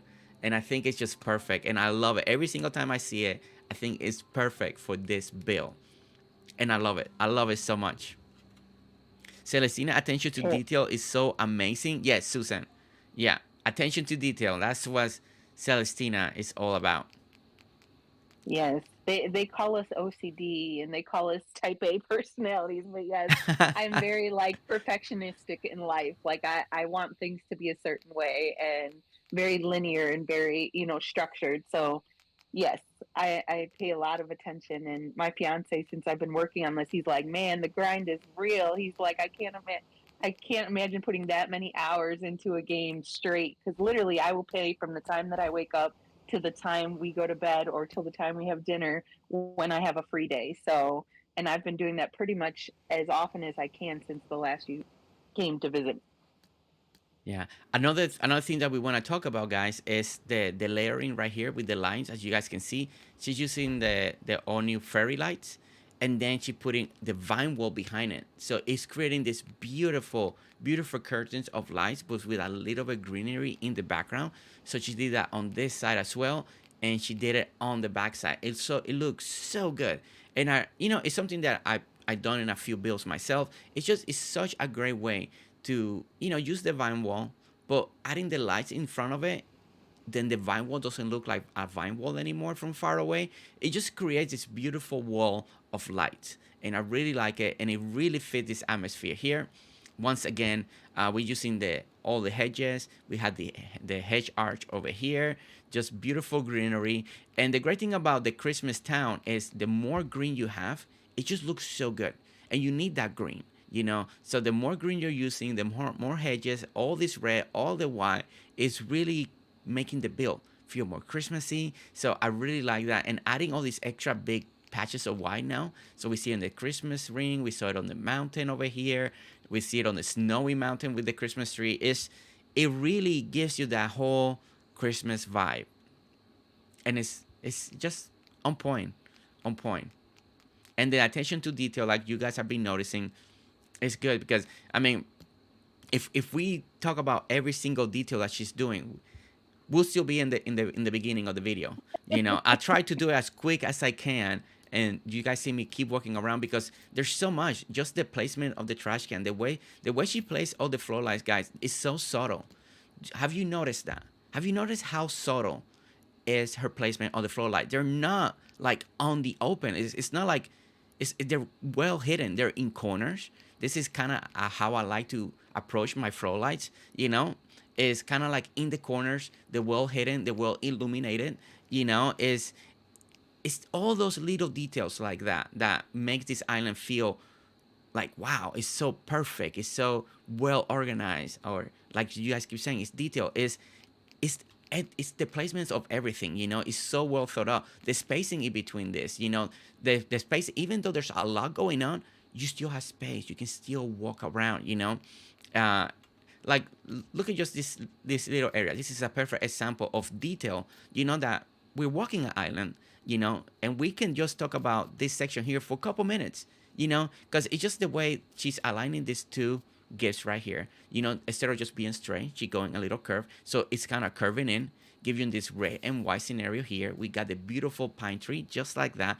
Now they got the floor light kind of hidden in between trash can, benches, and the red, and a beautiful sitting area, and you're doing it on both sides. Also, don't forget you got the vine wall in the back. Just little things like this is why it's complementing her build. The way she's using all the little Christmas tree, not also for decorating, but I believe it's also being used for light. So she's using all these other Christmas trees that also are illuminating the area, and it just gives you this beautiful greenery all the way around. It adds color into the island as well. So it's not just for the Christmas tree, it's not just for the lights, but it also adds color against all this brown and all these greens, because the ornaments gives you that extra color. So those just are details that I myself observed that I'm not being able to talk about because there's so much to talk about. So there's always so much to talk about. And remember how I told you from the mountain we have that waterfall? So if we sit in these benches here, we kind of get a sneak peek. So it's not a full-on frontal view, but you get a little peek from the corner of your eye of the waterfall. Oh yeah, there it is. Very nice. See, guys. It's so much stuff. Stefafa right, floor lights are the best new item. They transform an area. Yes, they do. Exactly. I agree. Thank you, James. So what we're about to enter is the Chris Crindle Market. So I am from Chicago, and we have several in our area, but the most famous being the one that's in our downtown. Mm-hmm. And so I'm especially proud of this because, I do borrow ideas and incorporate them from many creators, but this was my own original idea and building. And so I created what looks like the little stalls that are at the Christmas market. So it's like a little German market. And I'm telling you, if you've been to the market, it looks just like it. So I like this. I'm very excited. I like, okay. Yeah. Go ahead. I was going to say all the building stalls look like they're part of it because they're all uniform and they have lights and decorations in front of them. And the names on the stall are literally names of different vendors that are at that market. This is really cool, guys. So yeah, so I was she beat me to it, but I was just about to say. So this, as you guys can tell, is very uniform. So this is, you know how we talk about the village, that she made it look. It's the same building, same design, but then you offset each building with a different color. You know, like because in real life you see places like that. Now this is more like a little market area, and a lot of market areas sometimes the stalls could look very different, but sometimes they look the same, right? You go to the whole strip and every building is the same. It's just the items that they're selling is what's different, right? And that's what she captured here. And I really, this is so cool and it's so uniform. This is absolutely stunning. I just like the uniformity, you know, because it's a specific section, and this build is for that specific idea and design that she had in mind. And I think she captured it. I think she captured it. Let me eat real quick so we can get really good warm light going on here.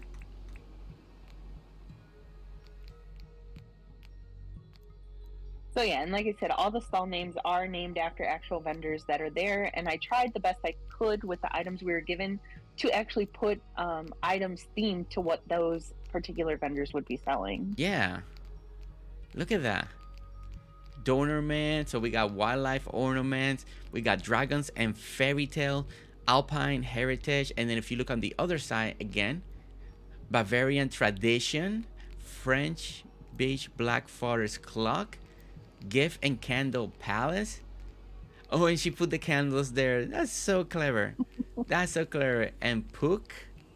Oh my goodness. Yeah, I didn't know what Pook was, so it got an elf costume. Okay, so let me fly up here, guys. So you guys can see, you may be wondering how these buildings were made. So you can see, it's pretty straightforward.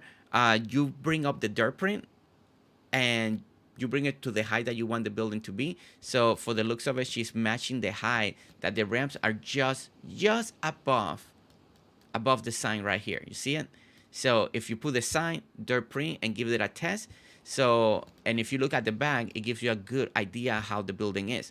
So you go up on one side, the other side is just one more block higher than the other one, and then you got the whole, you put ramps and you get buildings, and you get these beautiful buildings. You don't need no doors. She's using the stalls, you know, right over here.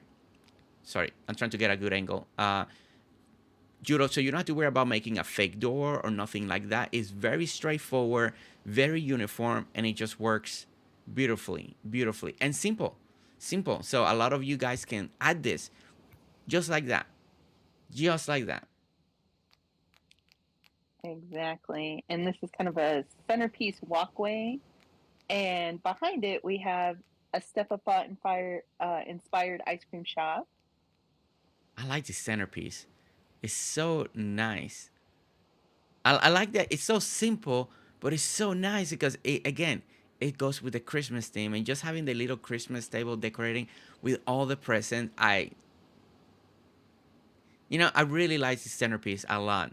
It's nice. It's subtle. It looks so good with the Christmas table underneath it. It's just, again, I don't know. See, sometimes little details like this and the simplicity of a build like this around a complex area that has so much detail going on, I think it's such a great balance. It makes it feel open. It's not blocking any of the view around it. So when you're walking, you're taking in the ice cream shop. You know, you're seeing all the way around.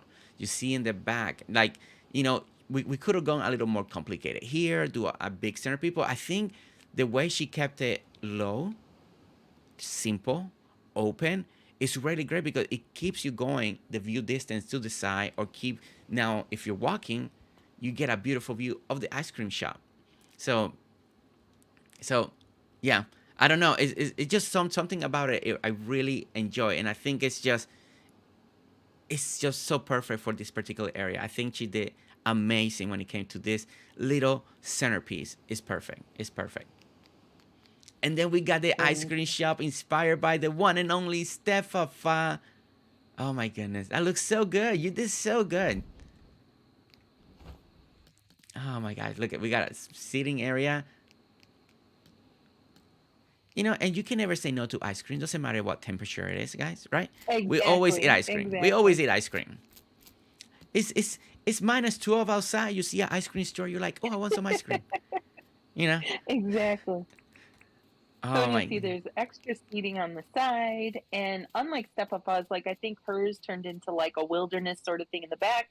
Mine opens up so that you can go to the beach. So I actually gave it a front door as well, and it leads back out to that beach area we were at earlier. Oh, look at that. So, yeah, this is what I saw earlier, and I didn't know what the building was.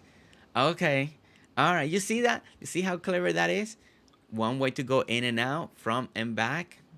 So well done. Look at And that. from our last tour, if you remember, I had an island tour place. Well, this is one of the places it stops. It stops in Christmastown, and they undock or unload, and then they come and they have their ice cream and they can tour the town. That's right. Oh my God. That's so cool. I love that you incorporate that. Yes, yes, yes. Oh my goodness. I love that. I love that. That's so, that's clever. Stefafa wants So ice yeah. cream. She's screaming for ice cream. Eliana, welcome in. Eliana, how are you? Eliana, welcome in. So glad to see you. We are doing a special live island tour of the one and only Celestina. We've been, Pepperland has been getting a big showcase. What is this, Celestina? Our fourth or fifth? One, two. I know we got three for sure. This is the fourth. Okay, so this is the fourth island tour for this humongous island, and if you guys haven't seen it, why are we here? Because you see it, you see the map, you see the map. This is becoming a fully developed map, just like what the one we do with Kent. This is what we keep coming back. It's one of the biggest islands we've seen in Dinkum besides either Kent or Aquas right now. I think this might be the second biggest island, the second or third biggest islands we ever been that is fully developed from almost everywhere, almost every single section. So if you miss and you love what you're seeing and you haven't seen the other ones, we got part one, part two, part three, and this will be called part four of Celestina Pepperland Islands. So yeah, so much to see. So we have a little fire spot. So even though we just got ice cream, we can sit and be cozy. So we have a nice place to warm up with our ice cream or with any of the treats that we buy from the market. That's right. And if we sneak in the back, you'll see every one of these little huts or market stalls There we go. has its own like little dumpster and its own little garbage. But there's also a secret. It's one of those if you know kind of things. There's sandcastle tours if you come through the back. Castle tour. So we have another Yeah. Sorry. another little. Yeah, let me explain real quick, guys. I know I always get this question as soon as people see an island tour. How do we get more recycle bin? Guys, the only way you can get more recycle bins is by using def commands, okay? There's not another way to get it. So it's just a little disclaimer. It's something that I get questioned every single time we go on an island tour. It's one of the most asked questions. How do you get so many of those? It's through def commands. You can only use one, but through def commands you can add more to them. We're still trying to get James to give us one that is just a plain one for decoration. They don't have to give us items. Just one that is just, it could be a blue, a different color, not even green. Make it blue or make it red, make it gray. But if somebody's watching this and you were about to write that question, you get it to def commands. Exactly, and they add a good look. So again, we have this secret little area, and I know Jersey and I both love red, so we could take the red boat. Ooh, we're gonna get the, see guys, see, red. So You see, Celestina? for I the bought people, ice cream. You saw it? I saw. See, He's ready. see, we got the ice cream. We got Stefafa Bruce wanted over here. ice cream, so so we got the ice cream. See, Stefafa, I got ice cream. I got ice cream, Stefafa. I love that. in Steppa's ice cream video, they were all sitting down and she fed the ice cream into her eye. The graphics like shoved it into her eyeball, and she's like, "Oh, okay." So look, and then we can take you over here on the red boat. We can get off. Look at this. Look at this Oh, sand castle. Oh my goodness. so this is inspired by, who was it? I can't. Ornate Butterfly, was that it? Ornamental butterfly? There you go. I was Yeah. close. So, and again, took that idea and kind of ran with it. Yeah, Ornamental Butterfly had a little sandcastle at the end when we did her Christmas tour of her village as well. And as we see, Celestina has taken that idea and also added it to, and added a bunch of more stuff to it. We got little water going on over here. We got our beautiful ducks with the pergola that she's using a different way, a different pergola. That I think is nice. You know, I think it's very nice to use something different. But look at this sandcastle, guys. This is a humongous, jealous Jersey. See, my ice cream doesn't melt either. It stays there forever. See? See? Guys, look at this beautiful sandcastle. This is something that we saw, like she mentioned, we saw it for the first time on Ornamental's Butterfly Christmas Island Tour, that she added as a recreation area for kids to play and stuff like that. And this, Celestina has done a great job getting that inspiration and making her own. And look at this.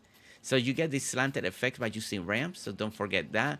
Those little harsh corners, because we don't have corner pieces. As you can see, she had a hibiscus. She added the yellow one, so I think that's a really good way to keep matching the atmosphere she's doing here. Really good. Humongous castle. Oh, and we got a nice sitting area back here. Look at that.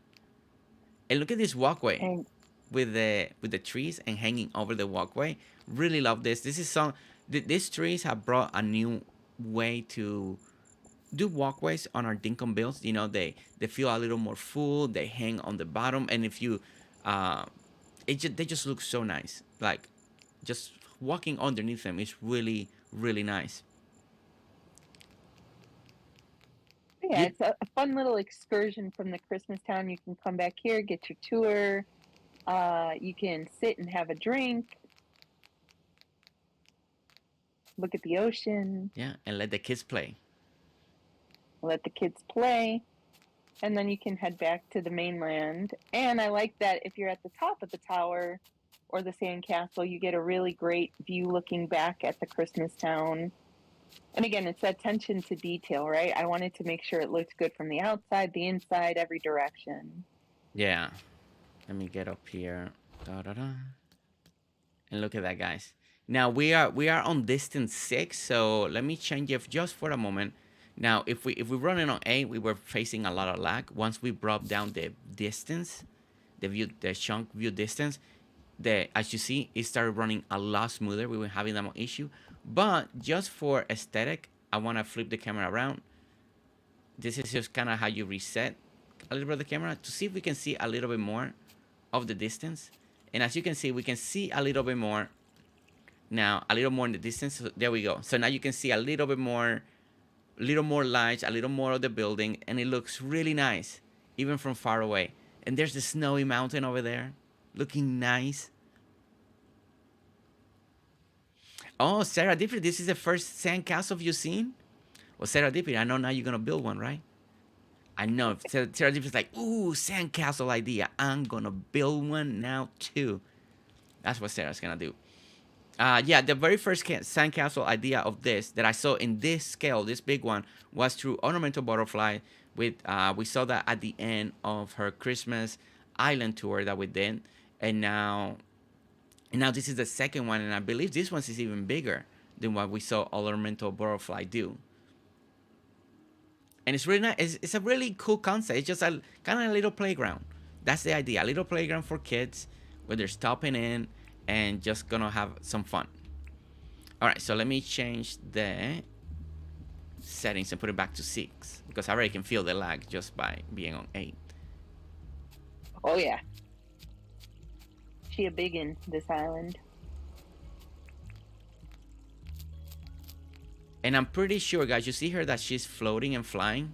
So I'm pretty sure that we have a glitch. This is the bridge over here. Yeah. That on my end, on this, it just uploaded flat. And probably on her end, it's probably high level. It's a bridge. It's up here. Yeah, it's supposed to be up here, so it's not supposed to be on the water. So I do want to clarify that this is a bridge that it's caused a little bit glitch, so that's why it's not officially on the official Dinkum site just yet. But you can find it through dev commands. But it does glitch, especially on multiplayer a lot. Not on single player, but on multiplayer, there's always a little bit issues when it comes to that bridge. It looks very creepy from your end because I just look like I'm like, oh. Yeah, you were just floating. I'm like, oh, I'm pretty sure this was supposed to be a dock area. With a little Stranger Things, you know? Stranger Things, yeah. Oh my goodness. All right, so where are we heading next? So we're gonna continue on. We're gonna go back out, and then you'll see the end or the remaining part of the Kris Kringle Market. So we saw it on one side. This is the remaining part of it. I really love the market. Like, I really do. This is such a cool concept. It's such a great way to add to your island, and the way you did it, Celestina, is truly gorgeous. Like I really mean it. Like, it's simple, but it's sweet. It gives you that feel like you're in a market. Like it really makes you feel. And I like how everything's close together. And I really love the alleyway because I can see this like in real life, busy. A lot of people walking in and out of the stores or just buying, and you're trying to go through, weaving through the people. It's such a nice design and detail. And the buildings you did are really nice, right on point. I think the spacing in between the building was just perfect. Just one square in between is, you just nailed it. It truly, you nailed it. It's so good. Well, thank you. And again, if you're familiar with the Kris Kringle Market Hall, it is very similar to it, and they're very tightly together. Like, there aren't really any spaces, and they all have like little wooden plaques as the name, and they have both food and shops. And so this end is mostly the food stuff, and again, named after real vendors. So we have the Sweet Castle, Bob's Belgian Hot Chocolate, we have the Schnitzel House, we got Pierogi House, we got the Glühwein Wine and Beer. I think she's making us hungry, guys. She's making us hungry. Yeah. Oh my goodness. No, but yeah, I'm definitely, I'm gonna look at this. I want to see this. I'm gonna pull it up later. I want to see this build in real life, because since it's an inspiration from a real place, I'm gonna pull up those pictures and see it. Jarwin Rice, that market really is something special. I agree, Jarwin, 100%. I agree with you. It is special. This is, we see markets in Dinkum, but this is a whole different way to do it. And I really like it. Look at this. I mean, look at this shot. Like, this is what I mean. Sometimes, I don't. It's when I come to Christina Islands, it's so. I run out of words sometimes because I don't know how to describe what I'm feeling. But this view, I just feel, it looks so good. And I wish I had a better word. It looks so good from up here, and when you look from all the little decorations, it's just a spectacular view. This is also, guys, a great idea for this design. You can expand it on this idea and imagine the buildings being a little bit bigger. This could be a warehouse supplies area as well. If you're looking to build like a little warehouse rental, those little rental places where people rent to put their stuff. This is that you could make an illusion of a rental place, a storage area, like a storage rental units and stuff like that. This idea, what she has created here, can be used just the way she has it, and you can evolve this idea for so many more designs. And one that, like I said, like a rental storage unit. Like, imagine you put rental place, and then you put like like different gates and stuff like that in front of it, and kind of like different items, or you make kind of like feel like a little garage door scenario with a different tile. There's different way to approach even this build that she created, that she's already inspiring me to think different and how to approach ideas like this in a whole different way.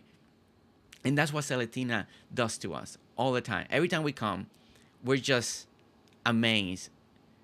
And I love this. This is such a great screenshot too. Like, it looks so good. My Well, goodness. thank you. And for people inspired by it, you can make the buildings themselves bigger and taller. For me, I did them short because that's what the stalls look like in the actual market. They're kind of like tiny houses. They're not very large. And so you can always adapt as you need it Yeah. and make it whatever size that you need. Mm-hmm. And then, of course, what's any area without having a restroom? We have a public restroom, so you have for your Santas and your Missa Clauses. Aww. And again, I like that. That's and so again, good.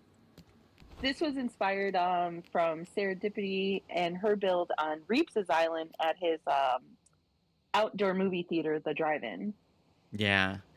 I like this. The very first time I saw And so this design with creating mirrors, I saw this on Kent's Island, and I thought that was so clever, having the little like a stall and put the sign like feels like you're looking into a mirror. That always blew my mind, and I love that I see it more and more and more islands all the time. Such a great detail.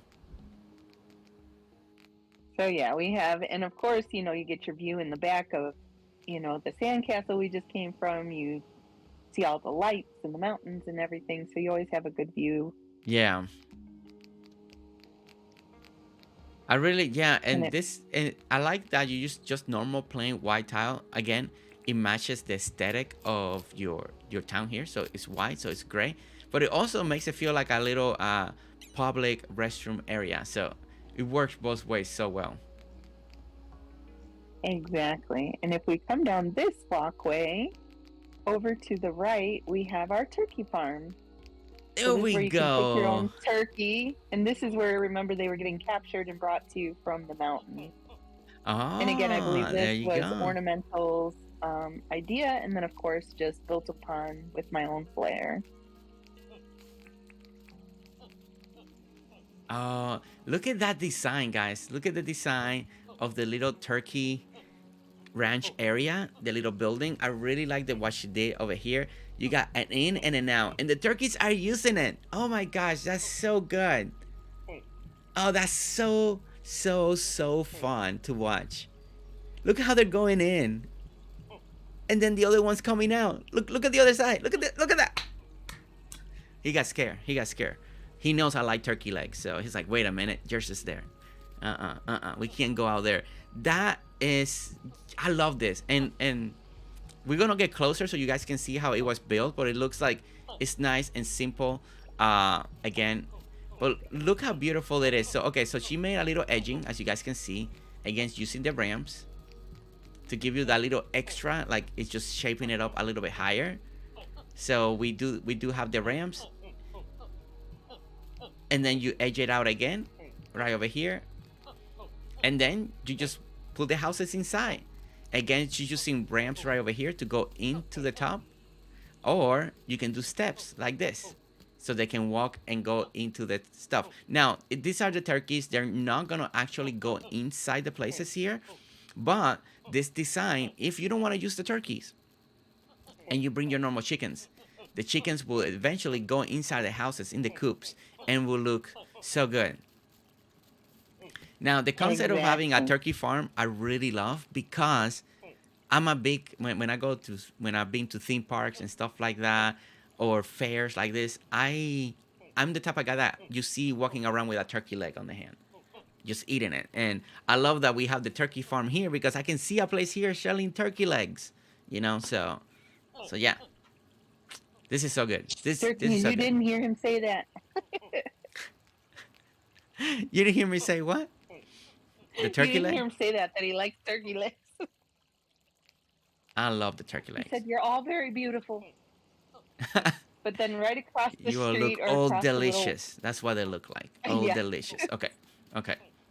right directly across from the turkeys is the butcher, and he will make them right there for you. So you can either purchase Oh, fresh there or they are. frozen.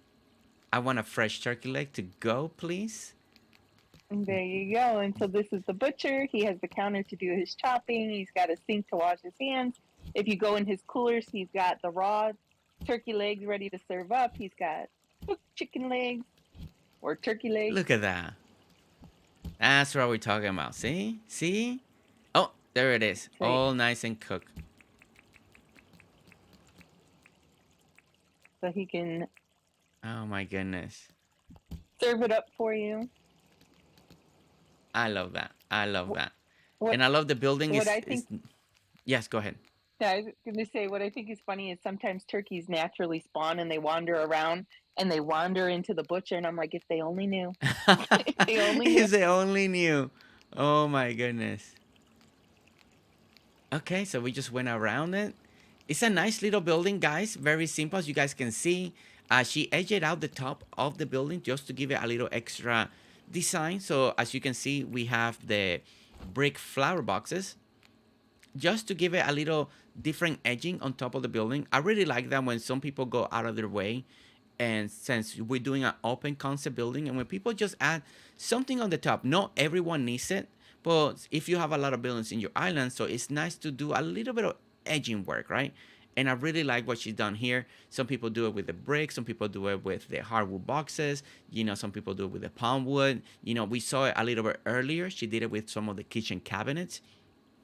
So sometimes, that little extra detail on the top of the buildings, since we don't have no roof, can really help make a building look so much better, just because it gives you a little extra design on it. But we got the butcher for our Christmas leg, our turkey legs, our turkey legs right there. Okay, and here we have what's called Christmas Mountain, and I named it that because in Wisconsin, where my grandparents lived for a long time, there was actually a ski resort called Christmas Mountain. Oh, okay. And so while this isn't a ski resort, it is a beautiful waterfall, and this was inspired by your, I believe it was your rock waterfall that you had, and we just yeah. Christmasified it. Yeah, I can see it. Yeah. Oh my gosh. Yeah, I did this one in the tropical area, and she did it in the Christmas area. Look at that. Oh my gosh, this looks so good.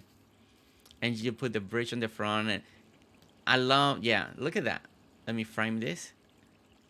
What a beautiful view, guys. Look at this framework. Look at that. That looks so good. That looks so good. That little Christmas tree on the top, it just gives you that little nice touch. Super nice touch. Let's get up there. Beautiful waterfall. This was one of those that it was painstaking to build, because whereas you were working with like a natural feature that was already there, I was building it from scratch. So this was another one that took like a really long time to build, because I was making a mountain where there wasn't one, whereas you were kind of building the water on top of one. I didn't recognize it until you said it, but yeah, look at, guys, this is the picture that uploads on the load screen when you see my picture that I submitted, and it's part of the load screen. Basically, this is the waterfall, Oh my gosh.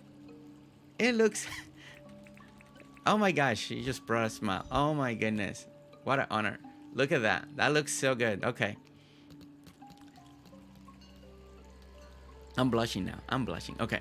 This so good. She did so good on it. She, like she said, she Christmas-fied, whichever that word. Yeah, Christmas-ified, yeah. Christmas-ify. She made it look like Christmas instead of tropical. This is so good. I really like how you put the bridge a little bit higher. I really like that. How the bridge a little higher and you see more of the water falling down. I really like that little touch. That's really good. Really, really good, guys. And that's the waterfall that we've been seeing from far away, guys, the whole time. Exactly. There is from the dock. And there it is. Oh my goodness. You did so good. You replicated it so good. And all the rocks on the bottom, the way you did the rock layering, again, so good. Oh my goodness. perfect. It's just perfect. Like anything that Celestina does is always to perfection. Always to perfection. Well, thank you. And I truly admire all of you, and I bring it into my island, and then I just put that little twist on it. You know, in this case, I didn't want it to be in a tropical place. I wanted it to be in Christmas Town. Oh, So we put definitely. Christmas trees and bushes and all kinds of stuff to make it more Christmassy. But Yeah. it goes to show you, like, if you feel inspired by someone, bring it, you know, and even if it starts as you replicating, as you like to say, tile for tile, do it that way, and eventually you start to get ideas. You're like, oh, I could do this, or I could add that, and it'll change the look for you. And if here we look on the right, we have Christmas hay rides starting from 8 a.m. to 8 p.m. You can get Christmas souvenirs. Oh, Christmas hay rides. I like that. And we got souvenirs. We got Yeah, you can souvenirs. Look at this. Plushies, or you could buy animal feed to feed the animals. And again, I believe this was Ornamental Butterfly had the Roo Ranch, and we made it Yes. Santa's Roo Ranch, and we made some adaptations where she had it closed on one side, and I opened it up so that both sides are part of the ranch. And we built upon her idea of a hayride and created something a little bit different. So we have Look at that. You have, yeah, the tractor, and it's pulling. Oh my goodness. Guys, look at from the back. It looks amazing. Like it really. Oh my gosh, this looks so good. This looks so good. Ornamental Butterfly will be so happy. I gotta send her a message. I haven't seen her today here, so I gotta let her know that she inspires someone big time today. Oh my yeah. gosh. Oh my goodness. Look at this. Look at this little hayride, guys. The little the little tractor pulling it with all the hay. Look how she did over here to make it feel like, like change or something, like it's pulling it. I really like this little extra detail on top. I think that really makes sells the illusion. Looks good from the front too. This is such a good design. I love the storyline to every location on this island. Yes, Jarvin. Yeah, there's a reason why she does the things that she does, the sequence that everything goes to on this island, right? So she always has a story in all her island, and the reason she does the thing that she does.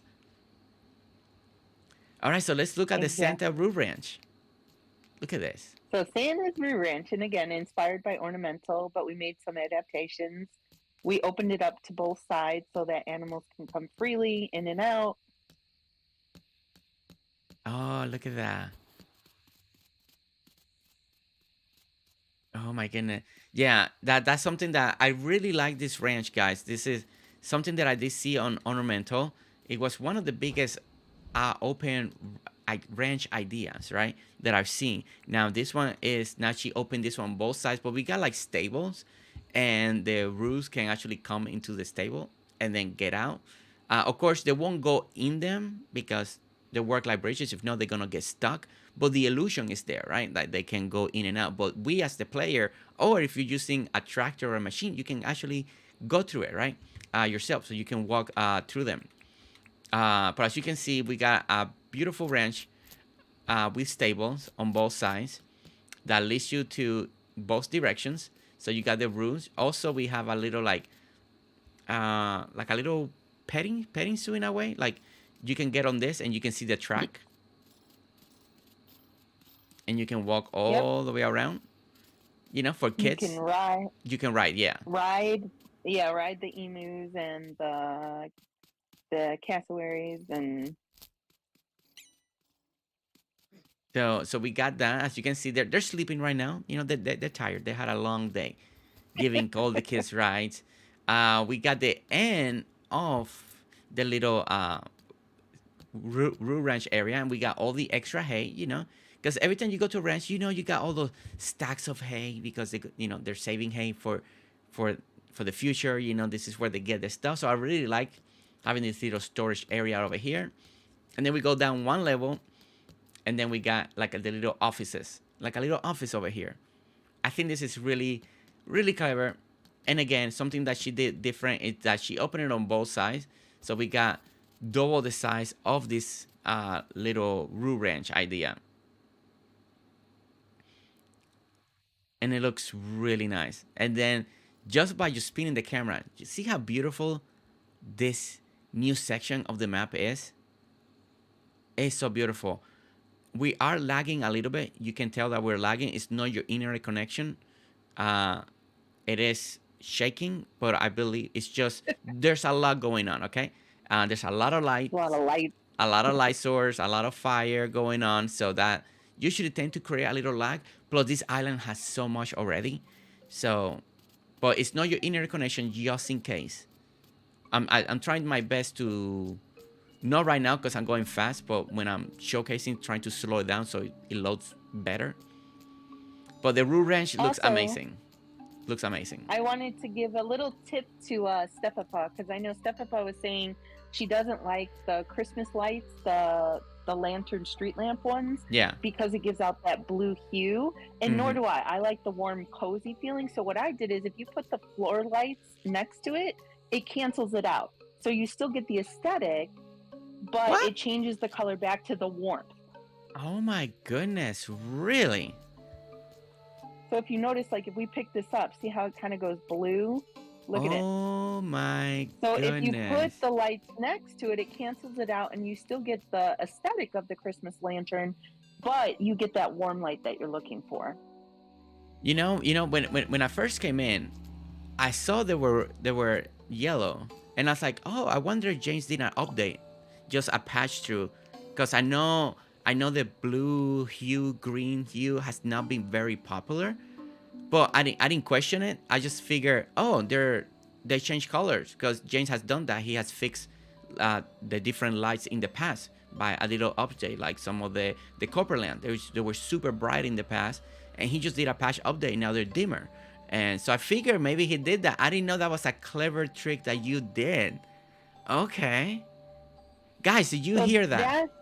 that's how I did it too, because I wanted to use them, but again, I didn't like the light either. Yeah. And I realized one time by accident, it ended up close to a floor light that it like kind of canceled it out. So if you want to use it for the aesthetic, then just put floor lights near it and it'll make it the warm color again. Oh my goodness! What? Oh my gosh! That's so good. What a trick. What a trick. What a tip of the day. That's for anybody that's working on a Christmas village, Christmas island, Christmas anything, and you really wanted to use that lamp, and you were in the camp of many of us. We were, I think a lot of us are not too happy about that little green hue. Uh, we just found a hack without hacking the game. uh, Exactly. Put No floor mod lights. necessary. It seems like two floor lights is what you need because you saw when she took Yeah. one, it has a little hint still. She added two just anywhere next to it, and it cancels it out and makes it look like a normal warm light. Oh my goodness, that's that's pro tip level right there. And Jarwin just wrote the same thing. Pro tip galore. Oh my gosh, Celestina Exactly. So hacking the game. you see, I had them even like here by my bathroom, and same thing. You'll notice I put the floor lights, and then Yeah. the floor lights will help to change the coloring, so you won't get that green blue hue. Yeah, no, I think it's perfect. Yeah. Oh my gosh, what a great hack. A legit hack, by the way. We're not breaking the game. We're just utilizing what the game give us to make it look different. All right, and over here across from the Rue Ranch, Oh, we this is a have beautiful Papa building. Gingerbread's Bakery. Oh my gosh, this is a beautiful building layout. Look at this building, And again, guys. inspired by Stefafa and her fireplace idea. Yeah, I love the sideway building part of the fireplace right here. That, and then it goes into this little, look at that. And you can see that it's like they're baking. You can see it through the window. This is so, oh, I love this idea so much. Love this idea so much. And then again, you get the main building, you get the door, and then again, you do it on the other side. This is such a beautiful building. And again, inspired by the one and only Stefafa as well. A little of Celestina touches here and there, and we get another beautiful building design that we all can be inspired about. Look at truly, this is such a beautiful building. Love the signs on the top, by the way. That really helps us to highlight the main building, and then having those little opening to see the fireplace. So it's like, I don't know, it really complements what she's doing here. It's so good. We got a beautiful fence again, little festoon colorful lights on the front, and beautiful Christmas tree decorations that we've seen so well done in here that she's doing. And it seems like we got a little seating area. So, you got your gingerbread. Now you want to eat it over here. You sit down and start having fun. Start eating with your family and friends. Exactly. Cecina, that's a beautiful building. It is a beautiful building. Thank you. Like Thank you. it's such a good design. I love the different openings, the layer, the little ramps, but then it goes high again.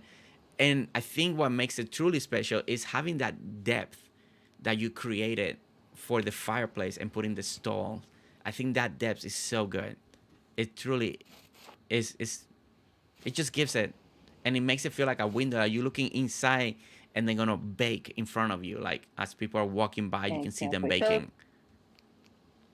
It was like a mashup. So I used the fireplace stall idea from Stepapa, but then the building itself, I kind of looked up Google gingerbread houses, and I found one that had like the lights that were in front, and they had like the shape of the building. And so again, just taking different resources and things to help you build upon to make something Yeah. new. So Yeah, no, then the truly gingerbread special. bakery was born. And then again, a nod to Stepapa on her clock. Now it's a centerpiece. I believe she called it her world clock. Look at that. Beautiful wall clock. Look at that. I love seeing the clocks. This is something that we've seen for a long time, and I love how people do different takes of this design. It's just really cool. Some people make it low, some people make it tall. They put water around there. Maybe they put hedges around it. I've done this design myself many times in different islands. We've done it on KD, done it on myself, done it in other islands that I've been to. It's such a great way to add a little centerpiece into your island. And the great thing is that you can approach it in any way that you want. In any way that you want. Because it's all about the decorations at the end around this clock. And as you can see, we got the beautiful flower beds embedded in the ground. Again, keep going with the theme. It's a Christmas town. So we're going with all the red and the white all the time, and the green coloring. And the framing, guys, look at how perfect it looks from over here. So from over here, you see the little fairy lights, right? But if you go in the back, there is a gap, right? But you don't need to fill this gap, because the way she did everything over here is hidden. It's hidden behind the actual clock. So you don't need it. And it's such a way to always remember. Sometimes we feel like we need to put, oh man, it's not connecting. What happened?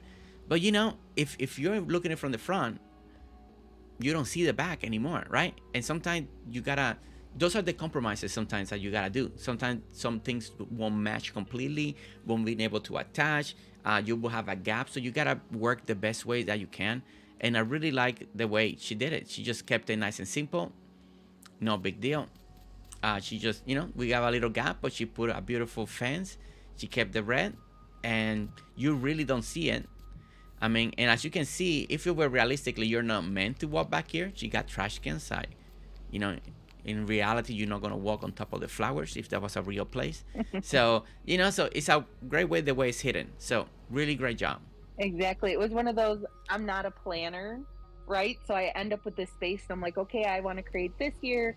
But then I started putting those fairy lights up, and I was like, they don't match up. And originally it was like at the end, and I was like, well, what if I open it up in the middle? Yeah. And do the 2 space gap in the middle, and then hide it. And so again, Stepapa to the rescue, because her little clock thing did a perfect job of being the front centerpiece. And then again, for most people, you wouldn't be behind it, and it's very strategic, right? I placed the garbage can so that it's like, don't look at the man behind the curtain kind of thing. Exactly. So yeah, if you're not not a planner like me where you don't have everything mapped out ahead of time and you're just kind of building as you go, that's one of the ways you can do it. Find a good centerpiece or something to block it out. Yeah. Well, even if you're a planner, you're still gonna encounter that because, you know me. I like to plan, and I still encounter that all the time because you forget. So sometimes you're working in three, but this place is four, and then when you bring it in, you're like, oh my goodness, I was planning, I forgot this is three and this is four, or it happens all the time. But you did so good because if it's really hidden, you really can't tell. So the illusion is is perfect. It worked out the way you wanted it to work out. Well, good. I'm glad because yeah, sometimes you run into that and you're like, oh my god, what am I gonna do? Do I have to redo this or tear something down and I'm one of those like it breaks my heart to like destroy stuff. So I'm just like, no, we're just gonna have to work with it. Oh my gosh, So we again, got my symmetry and cookies. mirroring. So now we had Papa Gingerbread's Bakery, and now we have Mama Gingerbread. So it's a franchise of mom and pop, literally. This one's cookies, and so he does like the baking. So you have like the sausage rolls and the quiches and the stuff, and over here we have all the sweets. That's so cool. I like that. I like how you separate that like you even by food. Like now the sweets are over here and the breads is over there. Like I like that. I like how you think like that, like on purpose. It's really nice. Celestina, this building is fantastic. I really love this building. Thank you, This thank building you. design, guys, this could be the next franchise right here. The baking buildings, guys.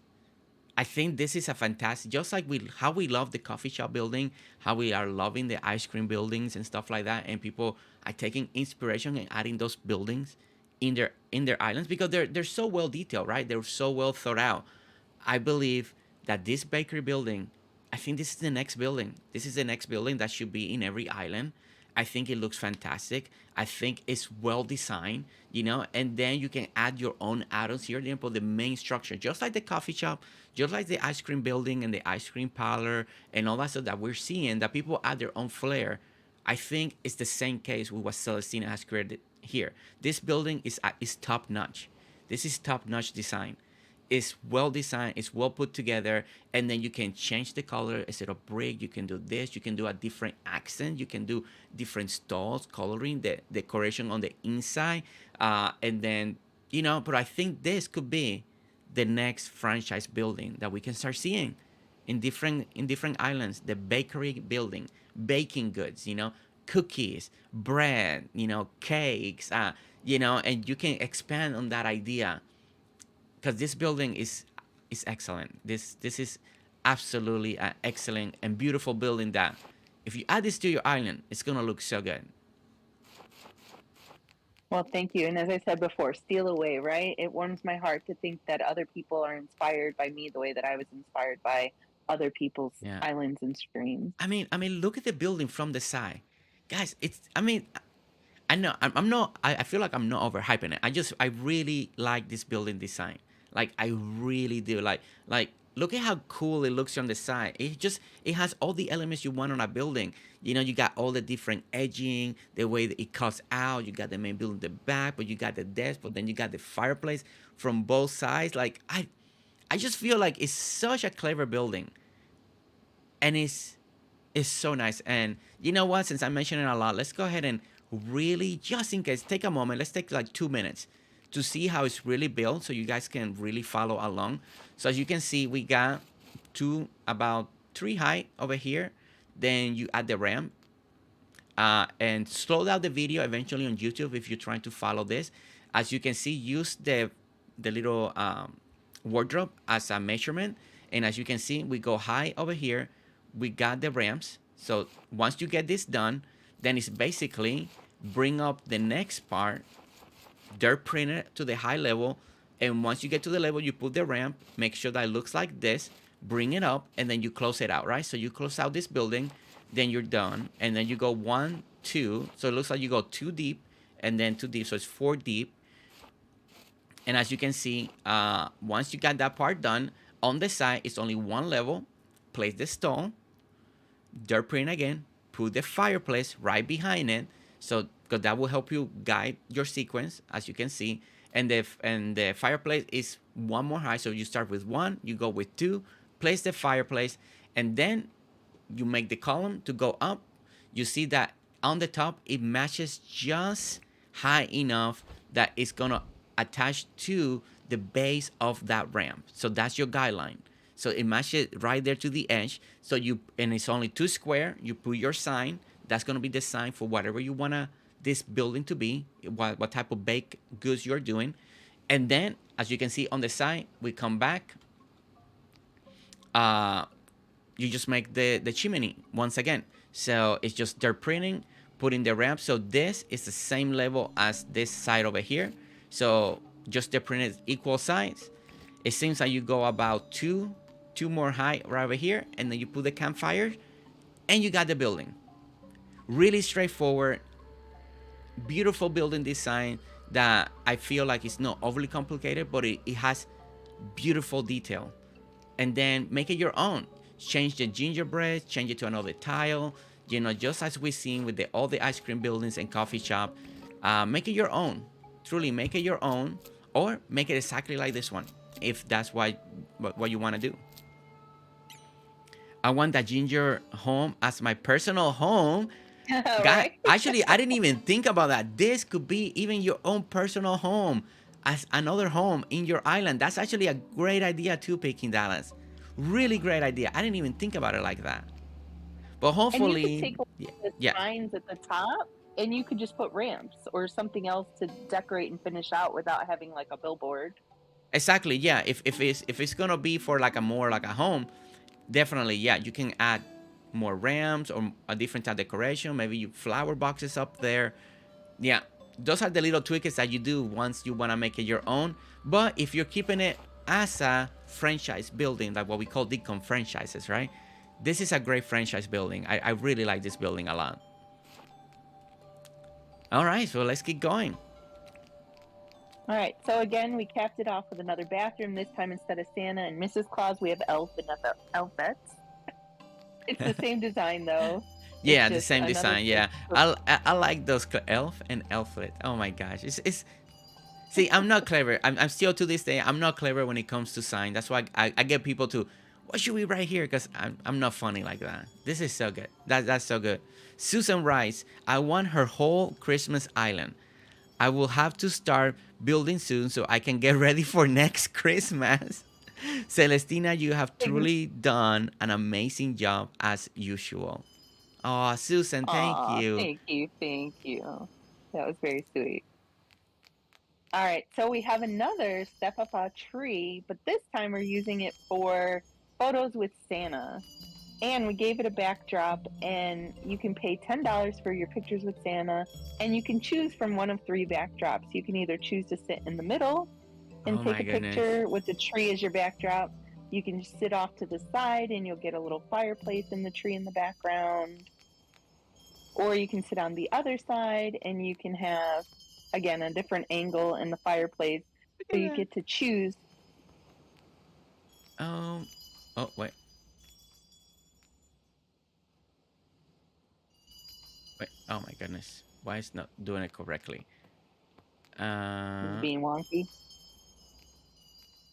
No, wait. Where's the... Oh, there it is. It's been a while since I used the camera. I was trying to zoom in. Guys, that's the first angle. Look at that. Look at that. Oh my gosh. Actually, this could be the thumbnail right here now. I don't know. This looks really nice. And it's already perfect with the camera. This could be... Maybe we change. Maybe this is where me and Celestina are going to take a thumbnail. Gosh, look at this. Oh my gosh. Okay, so that's one. Let's look at the other one that she was saying. This could be number 2. So you frame that like that. That's such a clever idea, guys. Such a clever idea. And then number 3. Okay, so this one's a little more center. The other camera wasn't a center. Oh, I like this one with the little Santa Claus bag on the side. Yeah, but I think my favorite, guys, my favorite has to be this one. This one is... And then you zoom in a little bit.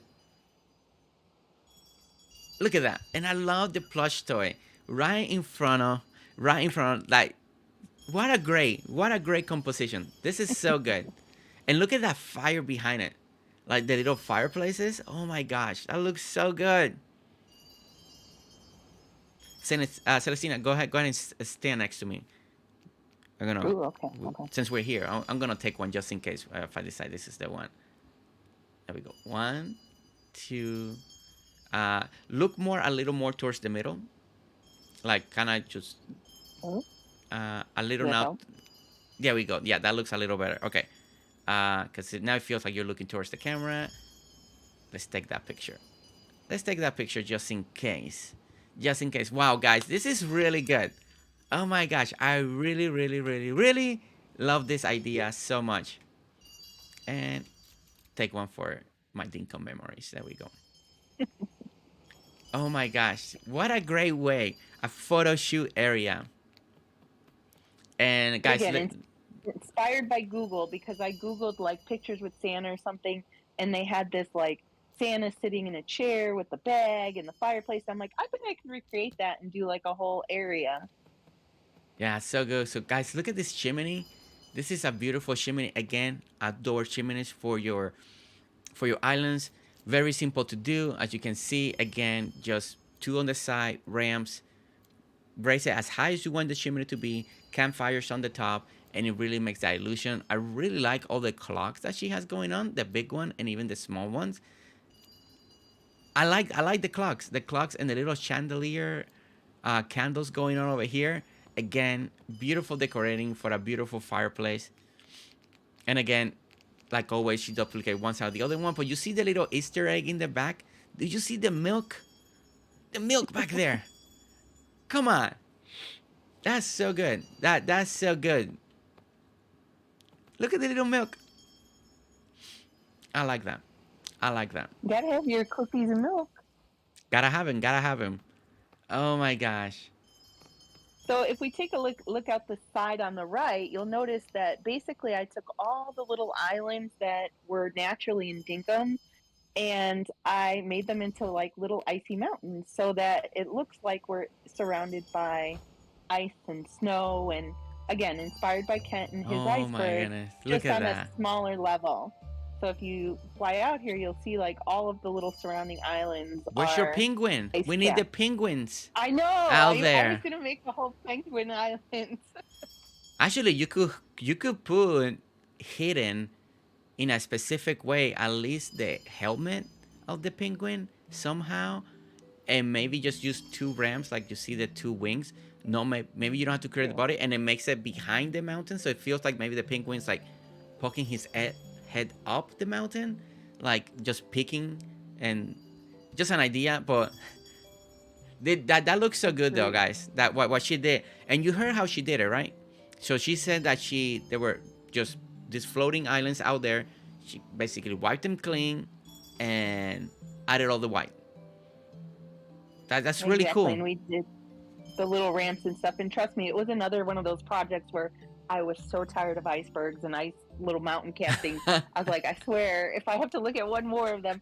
But yeah, because whatever was out there, I didn't want it to be all beachy and green and tropical. I wanted to look out and see ice.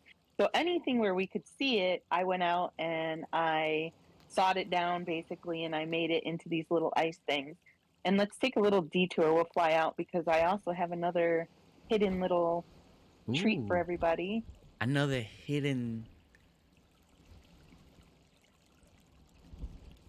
Flying pretty far away. Oh, we got some pixel.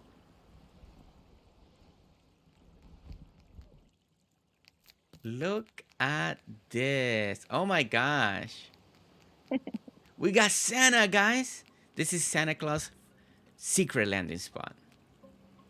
How can you tell it's Santa's landing spot? Well, there is a clue that tells you this is where Santa lands. Oh my god! Wow, we flew pretty far away. Didn't even feel like it. Look at that. Exactly. And again, this was the natural shape of the island. I just literally put pixel art and the snow on top of it. It's like you're almost making the whole north map of your Dinkum snow. You got a lot of work to do. You Exactly. got to cover all these other islands next to it and make it all feel like it's part of the North Pole now. I know. Trust me, I was like, oh my God, it's so much work. So as you guys can It's that see, attention to detail. yeah, they look very different, right? So you see these little dark gray spots? Those are all the island that she actually turned to snow. We even got one way back here. Part of this one, look at that. Even this one way out here is all covered with snow. Really cool. I really like that. Okay, do me a favor, fly diagonal out to me, and you'll see we have another little special island. Where? The diagonal. I don't even know which way. Oh, here, hold on. I'll come get you. Yeah, I don't know which way. Oh, I see you now. Okay. All right, follow me this way. Oh and my! We even have another. All right, all you pixel art lovers, this is your portion of the tour right here. Oh my gosh! Look at the Frosty the Snowman. Oh my goodness. All right, we'll open the map soon, but let's take it in like this. Look at how beautiful and the colors. Look at how the purple and the red to make what we're about to see. Look at the nose. Oh my goodness.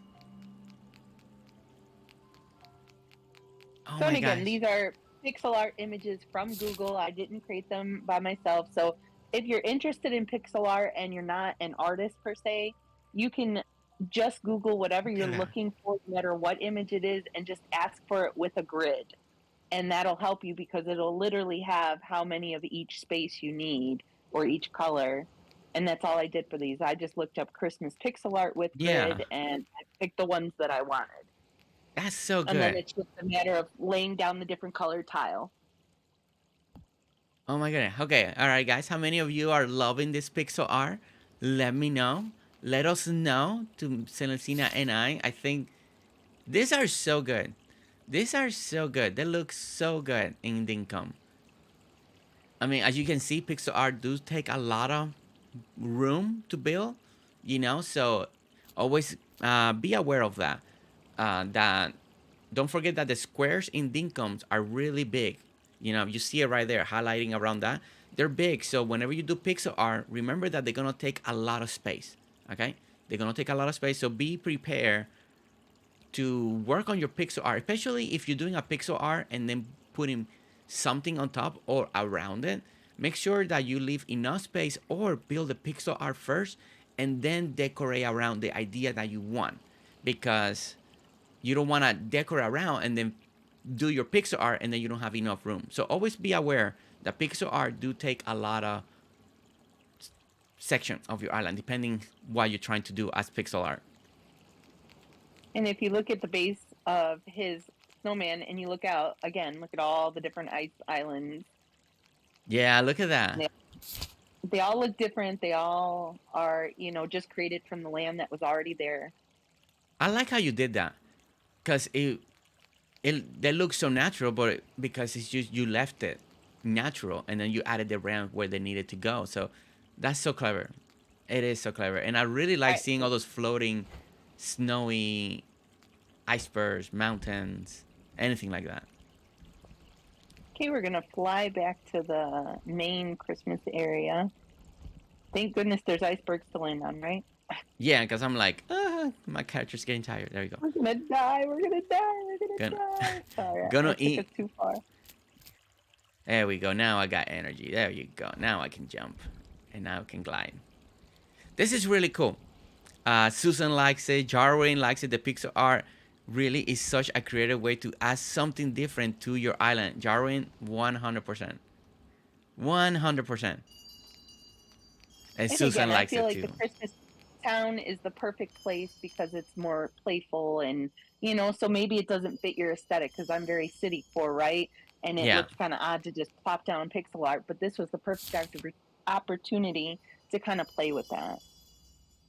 Oh my goodness. So truly epic. Across from the photos with Santa, we have Santa's workshop. They're offering tours daily if you want to tour his workshop. And again, inspired by Step Fa, but made some changes to it. I love the workshop area that everybody's creating. I love especially this little table. I like how cool these tables are. We've seen this in one other island. We saw a conveyor belt where a conveyor is leading all the presents towards Santa's sleigh. So I like all these new ideas that people are incorporating into the workshop areas. And look at this workshop area, guys. Beautiful, beautiful table where they're working. They also got their little drinks.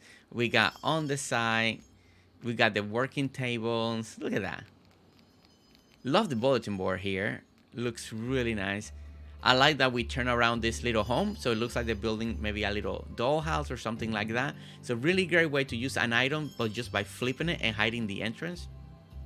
Really clever, really clever. And then we have a beautiful workshop area inspired by Stefafa with some tweaks to make it Celestina style to fit her island and her way to decorate. Really good, really good. So well done.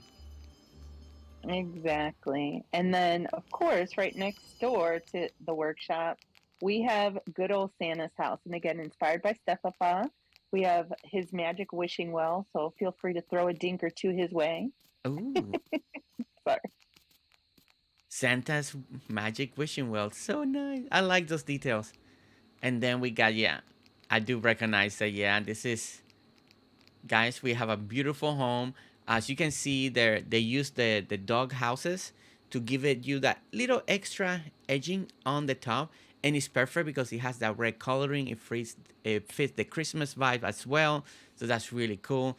We're using, once again, the stalls, the fireplace in the background, as you can tell. I like the extra stall in the middle on the top with the two little Christmas trees at the same time just to fill the little squares. I really like that. It helps to frame the whole area so good. Beautiful yard work, beautiful way to elevate the area. Look at this. And I like the way the fencing are. And again, very inspired by Stefafa. But beautiful way. It's such a beautiful building that Stefafa created for Santa's home. Gorgeous. Truly gorgeous. It's just gorgeous, yeah. Everything in this area is Santa related. So we have Santa's Roo Ranch, we have his workshop. This is his personal home. This is where he sleeps. And he even has himself a rare doggo. Look at that. Look at the doggo. I'm not going to pay you because then you're going to follow me. And then I can't make you unfollow me for some reason. Oop. And then we have a garage. So we have his and hers utes for Santa and Mrs. Claus. Santa and Mrs. Claus got their own vehicles. Look at that. And you got your garage where he tinkers around. Yeah, you gotta keep everything smooth. Gotta keep those jeeps running. Exactly. And if you come through like his backyard, then he has a back escape, if you will, where it leads into his helipad. And this was inspired, of course, by the one and only Commit and his wife Ellie Jelly. So she named hers the Peppermint Pad. So this is Santa's Peppermint Pad. And again, we have his and hers helis. Look at that. Oh, it looks so good. Look at that, guys. It looks so good. As a pixel art as well. Looks so great on the map. Oh my goodness. Santa Peppermint Pad. Love the name. Love the name. Oh my goodness. So if he needs to fly around and make sure everybody's doing what they need to do and just kind of keep an eye out, he can take his heli out. And then again, if you turn towards the water, you can see all the little icebergs and things floating, which adds to that like element of we're out in the middle of, the North Pole. I like this little designs, accents right over here. Looks really nice, the little water. Yeah, we always got to have the little bit of water everywhere. That's my personal little flair. Water everywhere. And so if we enter out like the back of the helipad, then you get to Santa's private office. So again, this all connects from his house, and on the signs it says Secret Santa Business. And on this side it says authorized personnel only. So this is his private office. Oh my goodness, and this is so where much. he collects the letters from everyone. And he goes over his naughty and nice list. Look at that. I did see this lettering in one of the other island Christmas island tours that we did, and I love this idea how people are incorporating the boxes and putting the sign and just putting like Antarctica, North America, South America, Europe, and this is where all the letters that you're writing are landing. This is such I love seeing it. This is again another time to see it, and it makes me smile. It's just such a great idea. This concept is really good. And look at the office, guys. It's so well decorated. Look at the building. Really nice. Beautiful And building. again, I Look at try to that. make every building look a little bit different. So this one has almost like a mock roof where obviously we can't go all the way, but it has the starts of a roof. He's got his little Santa hats Yeah, I enclosing the like the front. Santa hats. It's kind of like decorating. I really like that. That's it's just it looks really good from the front. Like like standing right here. That's a really good shot. Just having the little Santa hats. I just like it. And if we go around, he's got again his own little driveway, and he's got another ute in case he needs to go out and do some business because he's the man in charge of the whole place. He's got a little backyard, and in the backyard he's got a doghouse in case he brings his dog with him to work. Oh, look at that. That's so cool. So he's walking with his dog, goes to work, puts him back here, gets and I like that. I like that. And then again, we have this is inspired by Step Up Bus, so we have the little garage with the hot air balloon on top. And again, this is just in case whatever mode of transportation he needs to get his job done is Yeah, at his disposal. that's so cool. And guys, and she's utilizing the little pergola as two things, as a landing spot for the hot air balloon and also as the roof for the garage. So really clever idea. We're starting to see this more and more, how people are doing outdoor garages with the pergolas and using it for both vehicles, right? For the hot air balloon, helicopters, or parking your utes or your motorbike. Also, you can park your jet skis, your boats underneath it too, if you want to make something like that. We saw Ken doing that with the pergola. He did a whole boat dock with that. So people are just doing more and more ideas with the pergolas continuously just to add more character to their islands. Whoa, And real look quick, at let's walk this. walk up this way. Like if we come straight from Santa's house, I was very proud of the alignment here. So if you come out of Santa's house from here and not from his backyard and kind of look back, you get that hot air balloon in the shot and it all kind of gives you that picturesque Oh, view. yeah. Yeah, no, yeah, this is a beautiful view. Look at that. Look at that composition, guys. The hot air balloon, just looking right back there. All the Christmas tree, the path leading you, and then it turns to the side. And that's something that we haven't spoken about a lot because we've been speaking about so many of the details. But have you noticed how clever her pathing is? And they curve and then go straight, but then they curve again. It's not always all 90 degrees angle. It's hard to do pathing that actually kind of make it feel like a natural curve. But whenever you can, you don't have to overdo it. But sometimes it's nice to have that, those little extra curving sections, and you can see the line. And what I mean by that, sometimes it's this. You see how it goes like this, a little sideways, and then this helps too. The way this feels like it's curving, the way she's aligning everything. So when you look at it from far away, again, you see more of the curve. The closer you get, the less you see the curve. But from far away, when you stand back here, you see how it kind of curves in. Like it goes diagonal. You see the present lamp, flower pot behind it, pedestal. And if you look, it kind of looks like it's curving in. And that just helps. It just makes things look more beautiful. It's not always just kind of like a wall or 90 degrees. Uh, I understand that this stuff to do sometimes it's a little hard to do, but if you can make it happen now and then, it really gives you something. Well, and originally what I was trying to do was frame the helipad and give it like a different design. So it originally started like there wasn't anything out to the right. And Yeah. I just started with this and kind of outlined the helipad in a design. And then the street came after that and I kind of enclosed it in. Okay. Yeah, and it's And just then, yeah, and guys, you can see that what she means on the. You see what she's talking about. You can see it in the map. You see how she wrapped around it with the street. It looks really good in the map. It looks really good in the map. Wow, this area, guys, you see this And then beautiful garden? Oh my goodness. Look at that. if you come out front, you'll realize that this is also one of your builds. This is the Dixieland Airport. And we decided to give it, I Oh believe it's the my first for a Christmas town goodness. to have a fully functional airport. Oh my goodness. Look at that. I didn't even realize that until you said it.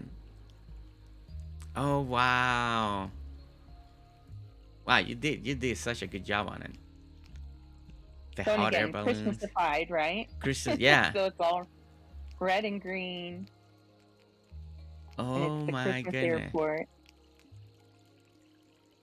Oh wow. Guys, you see this? You see what she did? It looks so good. It looks so good. She did amazing. Christmas Airport. Love the name. Simple, straight to the point. Oh my goodness. Look at that. All right, let's walk it officially. Let me eat real quick so we can get the good color. It's not. Oh my goodness. Yes, I remember this airport. Man, you did such. Wow.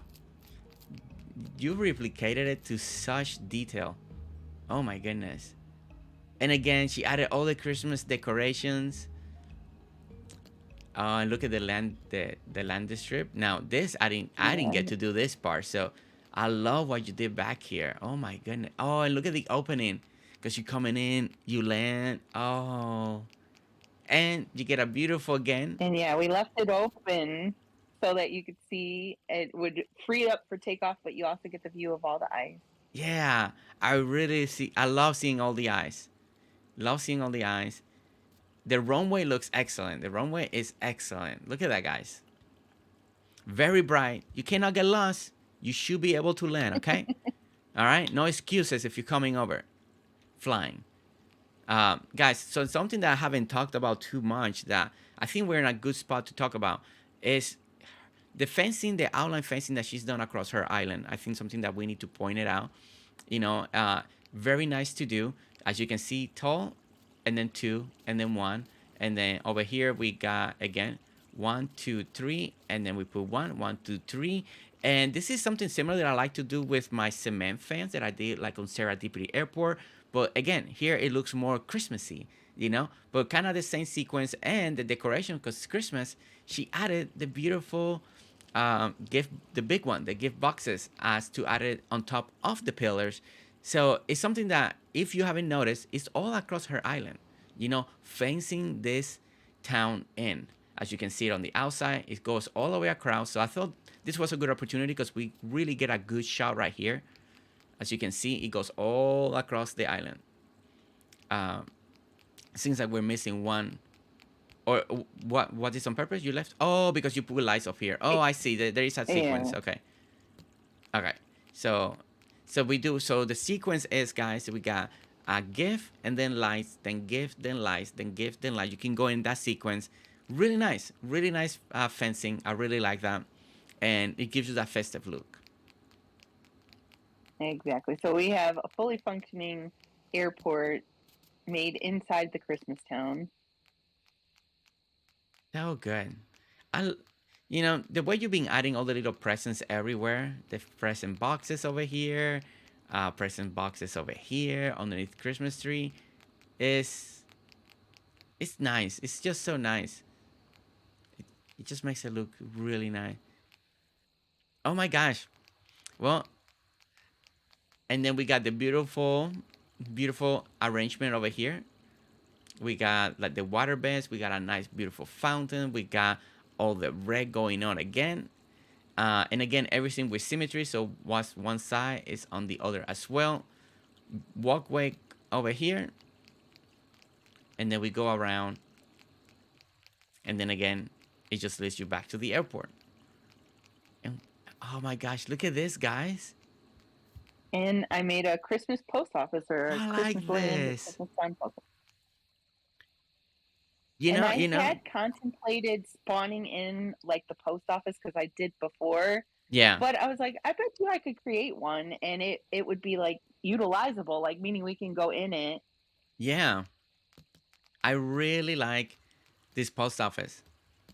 It looks really nice. Look at all the packages, makes it feel so real. And the beautiful counter. And again, the cash register, books, again, more empty boxes. All right, all right, all right. I think officially now we all need to start adding post offices on our islands. I mean, the great thing with a post office, guys, you can make it a simple building, elaborate. There's a lot of post office in the world, right? In beautiful old buildings or modern buildings, it doesn't matter. But I think we all need post offices, and it's to make this so we can put a lot of these mailboxes in the front. I think this is a really great take. This is a really great take and a great idea and another building to add to our islands. I like this a lot. Celestina, I think you are done yourself. This is a really good idea. Thank you. Thank you. And again, I try to make every building here look a little bit different. So this one had nothing on the top, but I did like highlight using the red carpet just to give it a pop, Mm-hmm. give it some floor lights on the top. No, it does pop. It looks really good. Okay, and if we come behind it, then we have this is my Christmas Look at costume this. shop. And it says be your Oh. favorite character. So you can dress up as Santa, you can dress up as Mrs. Claus, you can dress up as an elf. Oh my goodness. Look at. And we got changing rooms, guys. We can see right here. You can change. You're changing your clothes, your shoes. Come back out and showcase to everybody what you just bought. Again, beautiful fireplace. Like she mentioned earlier, there's gonna be a lot of fireplace in this island, and again, and they fit. Again, it's all about the atmosphere that she's creating here, so everything fits perfectly. Look at the So, and counter. again, we use kind of the step up the fireplace behind the stall to open the store. And then we also have my trademark, which has been the built in fireplaces. Yes. Yeah, this is a really, again, another cool concept building, open floor plan buildings that we're seeing today. We're seeing quite a few of those today, with different textures for the roofing, different cutouts, new buildings, and now we got a whole different building over here for another outdoor store that looks truly amazing. And then we just have like a little walkway in the back. And again, framing everything with like the fairy lights, a place to sit. This is behind the post office. So we have a bunch of shipping stuff. Oh, look at that shipping area. Like people dropping off stuff in a way. Exactly. Yeah, I like that. I see, clever thinking from Celestina. I like that thinking. Look at these archways over here. So, and this is our Christmas gift shop. She went this way, okay. Yeah, so this is the Christmas gift shop.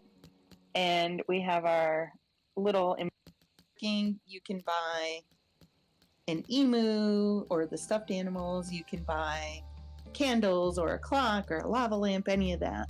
Yeah. Perfect. Oh my god. Look at this corner, guys. Look at how well this is, how she utilized this corner so she can make the way she wanted this roofing to feel, but then it gives you this little empty corner. I like how she filled it up. Christmas tree, using furniture, and using the furniture to display items as well that maybe you can purchase. And you can see in the little corner over here, we also got another big one of the gift Christmas boxes. What a great way to utilize a space that you may not be like, oh, I don't know what to do with that space, so let me change my design. No, she kept the design that she wanted, and then she filled it in with an idea that will match the store that she's building. And I really like that. And then she did that same thing in this corner over here. Really clever to fix a corner so she can make the illusion that she wants. Exactly.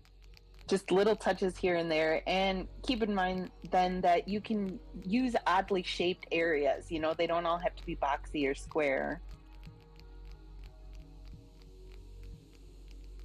And then if we come around the front, again, a nod to Miss Stefafa, and she had a hot cocoa factory.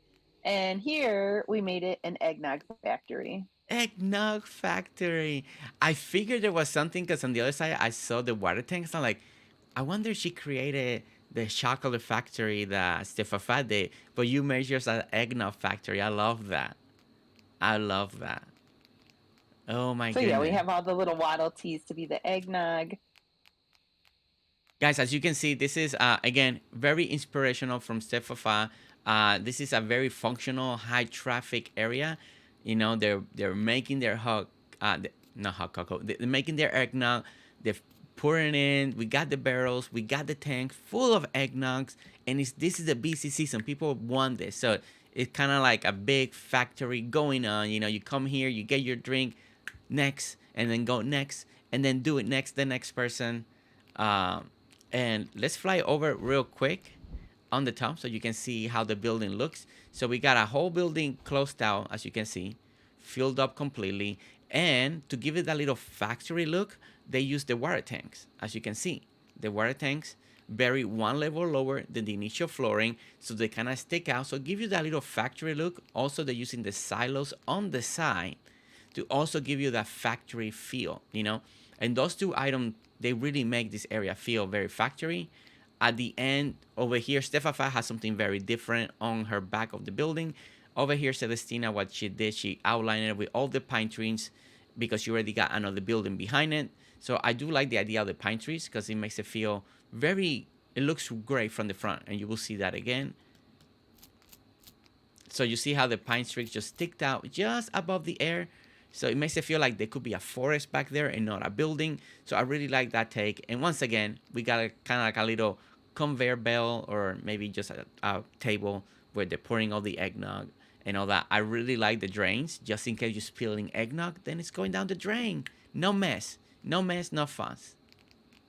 Exactly. And then I felt like, okay, if you're going to get your eggnog, you have to have somewhere to enjoy it. And so we have a bookstore, but we also have a place Aww. to sit and chill. And the bookstore was inspired by Serendipity.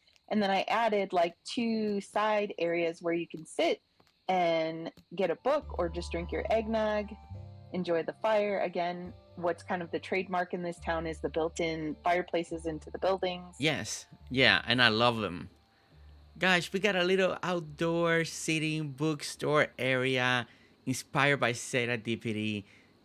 Really love this building, outdoor building with all the books on the outside.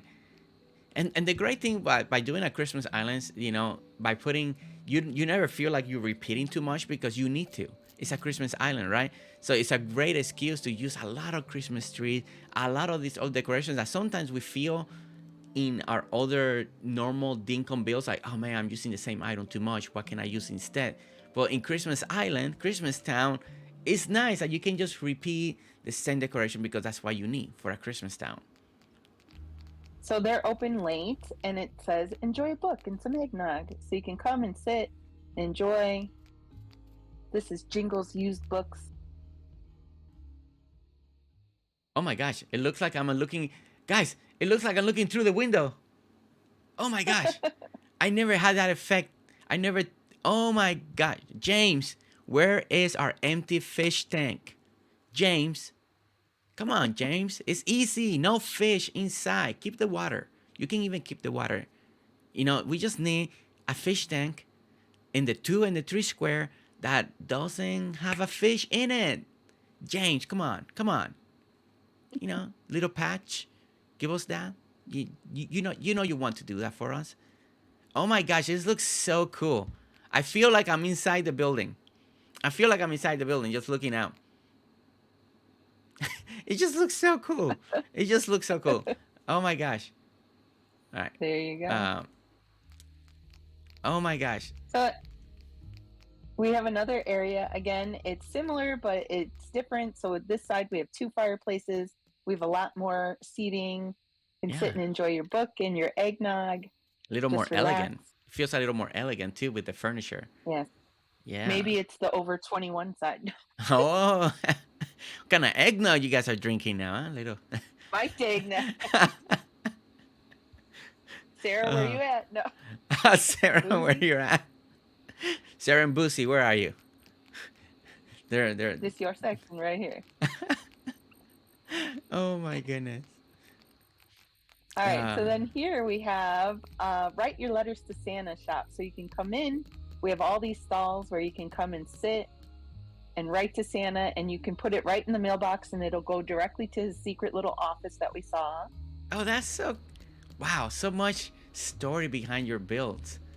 Oh my, and look at. Oh my gosh, look at all the mailbox. Oh my goodness. Exactly, and you got your little clerks in the middle to help you out. Look at how beautiful this store is, guys. Once again, another unique layout and design. And the reason behind the store. Really love this idea. Sarah writes, hey now. Hey, I didn't say it this time. That was Celestina this time. See, Sorry, see, Sarah, you see what happened when Celestina's hanging out with you? She's branching out. Her real self is coming out now. You're losing her up, Sarah. See, now we blame you, Sarah. See? Exactly. And at the back, you have a little sign, another entrance, and it says Santa loves to hear from you. So it's a way for you to connect with Santa, write your letter to him. And it can just be a letter to talk to him, or it could be a list of things that you want. But he likes to hear from everyone. Yeah, now this is a beautiful entryway, guys. Look at how it's framed. I really like the two Regal clocks, as you can see on the sides. Looks really good. And again, we see it across the island. It's all gonna be just always decorated with a lot of the Christmas boxes and the gift boxes. But I keep mentioning it because she's using it so well. Like, it always feels it's the right amount. It's not overdone. There's always a sequence. There's always a like how she put the little one and the tall one behind it. Like, it's so precise and it's so beautiful. And I know I keep mentioning it, but I just want to make it aware that it's just perfect. And look at how it frames this entryway. And we learn now that's why we got so many floodlights down here. You see the floodlights? So we can get that little warm light from the lamp now. So instead of looking at that little greenish blue hue, they look white. They look yellow, So, but this entryway is really pretty. And then it says, Santa loves to hear from you. And you come over here and write. What kind of great way? Bring your hot cocoa. Bring your eggnog. Come over here now and start writing to Santa everything you want on 2024. So, contact Celestina. Bring your Dinkum character and come over here and write Santa, so he can get his letter early. In Dinkum, James is our Santa, and so start writing your list of all the items you want. James, I need fish tanks without fish.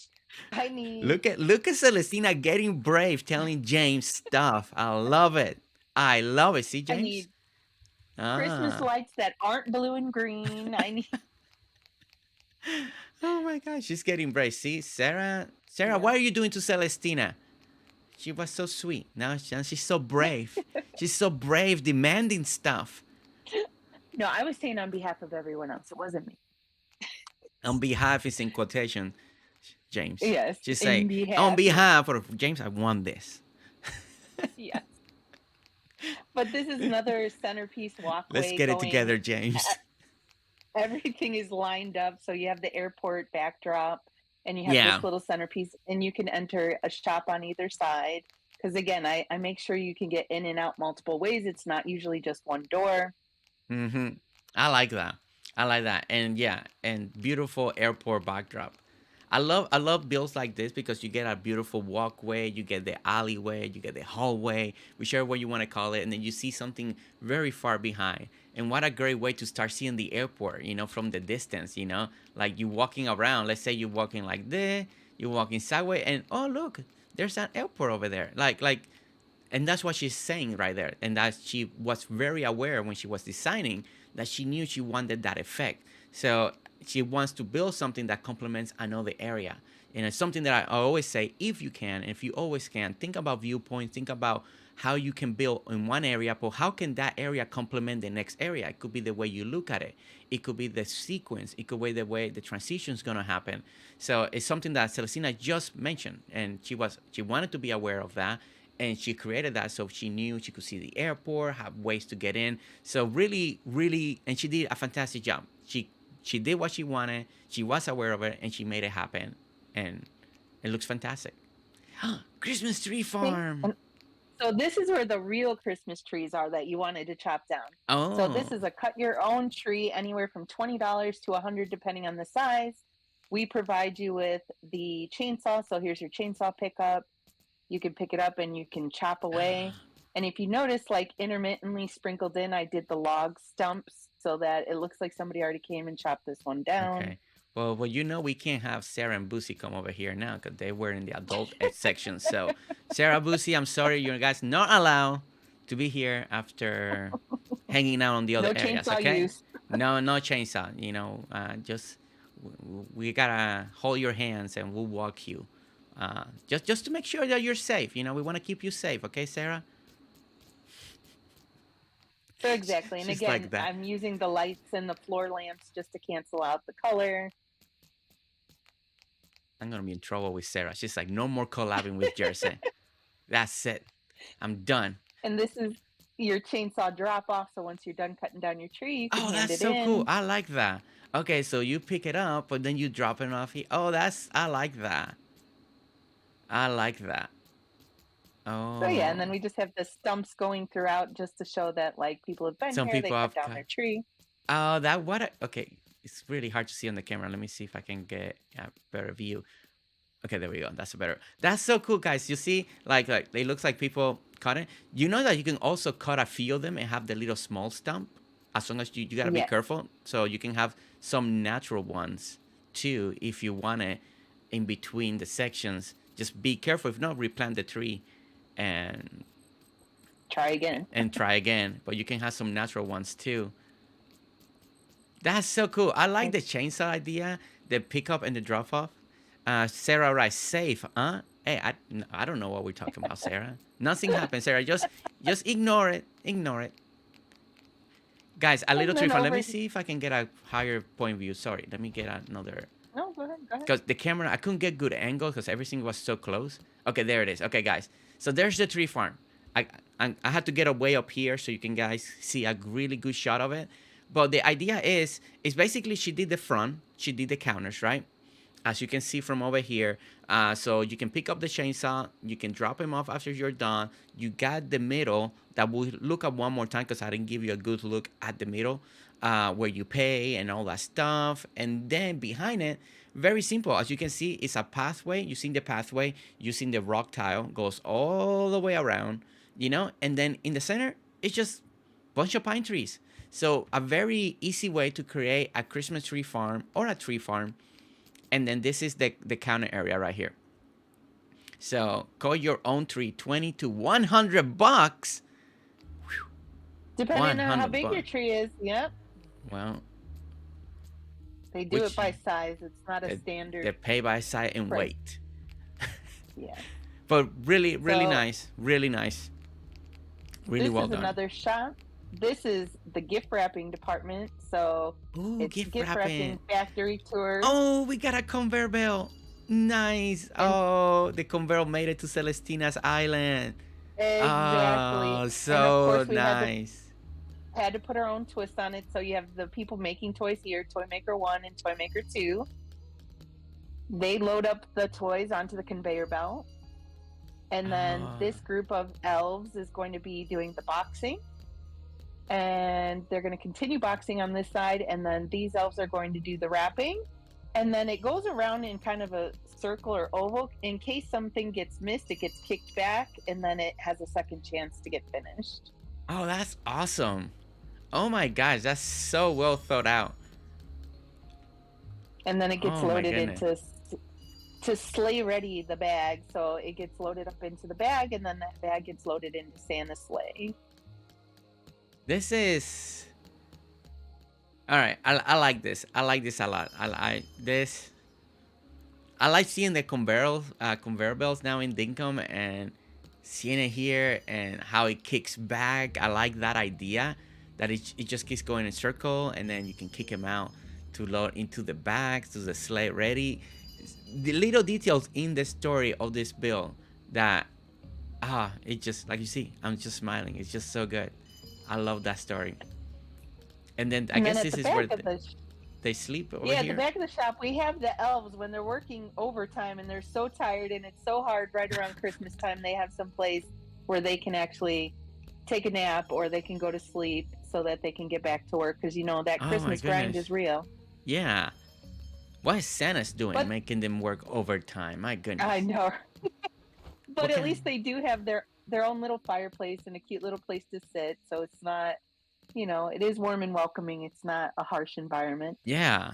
They're they're doing what they love. Yeah. So good. This is a nice building too, guys. By the way, the way she framed this building on the top, as you see, she's using the stairs, stair steps, and on the doorways, she's doing a little bit of the hardwood bridge, as you guys can see. But it looks so good. It truly looks fantastic. Oh my goodness. Okay, All right, that if was you a fun exit little out, bill. That was a fun little oh well, bill. thank you. If you come out and go around this way, so we're going around the tree farm, you're going to love this Jersey. It's going to be the greatest.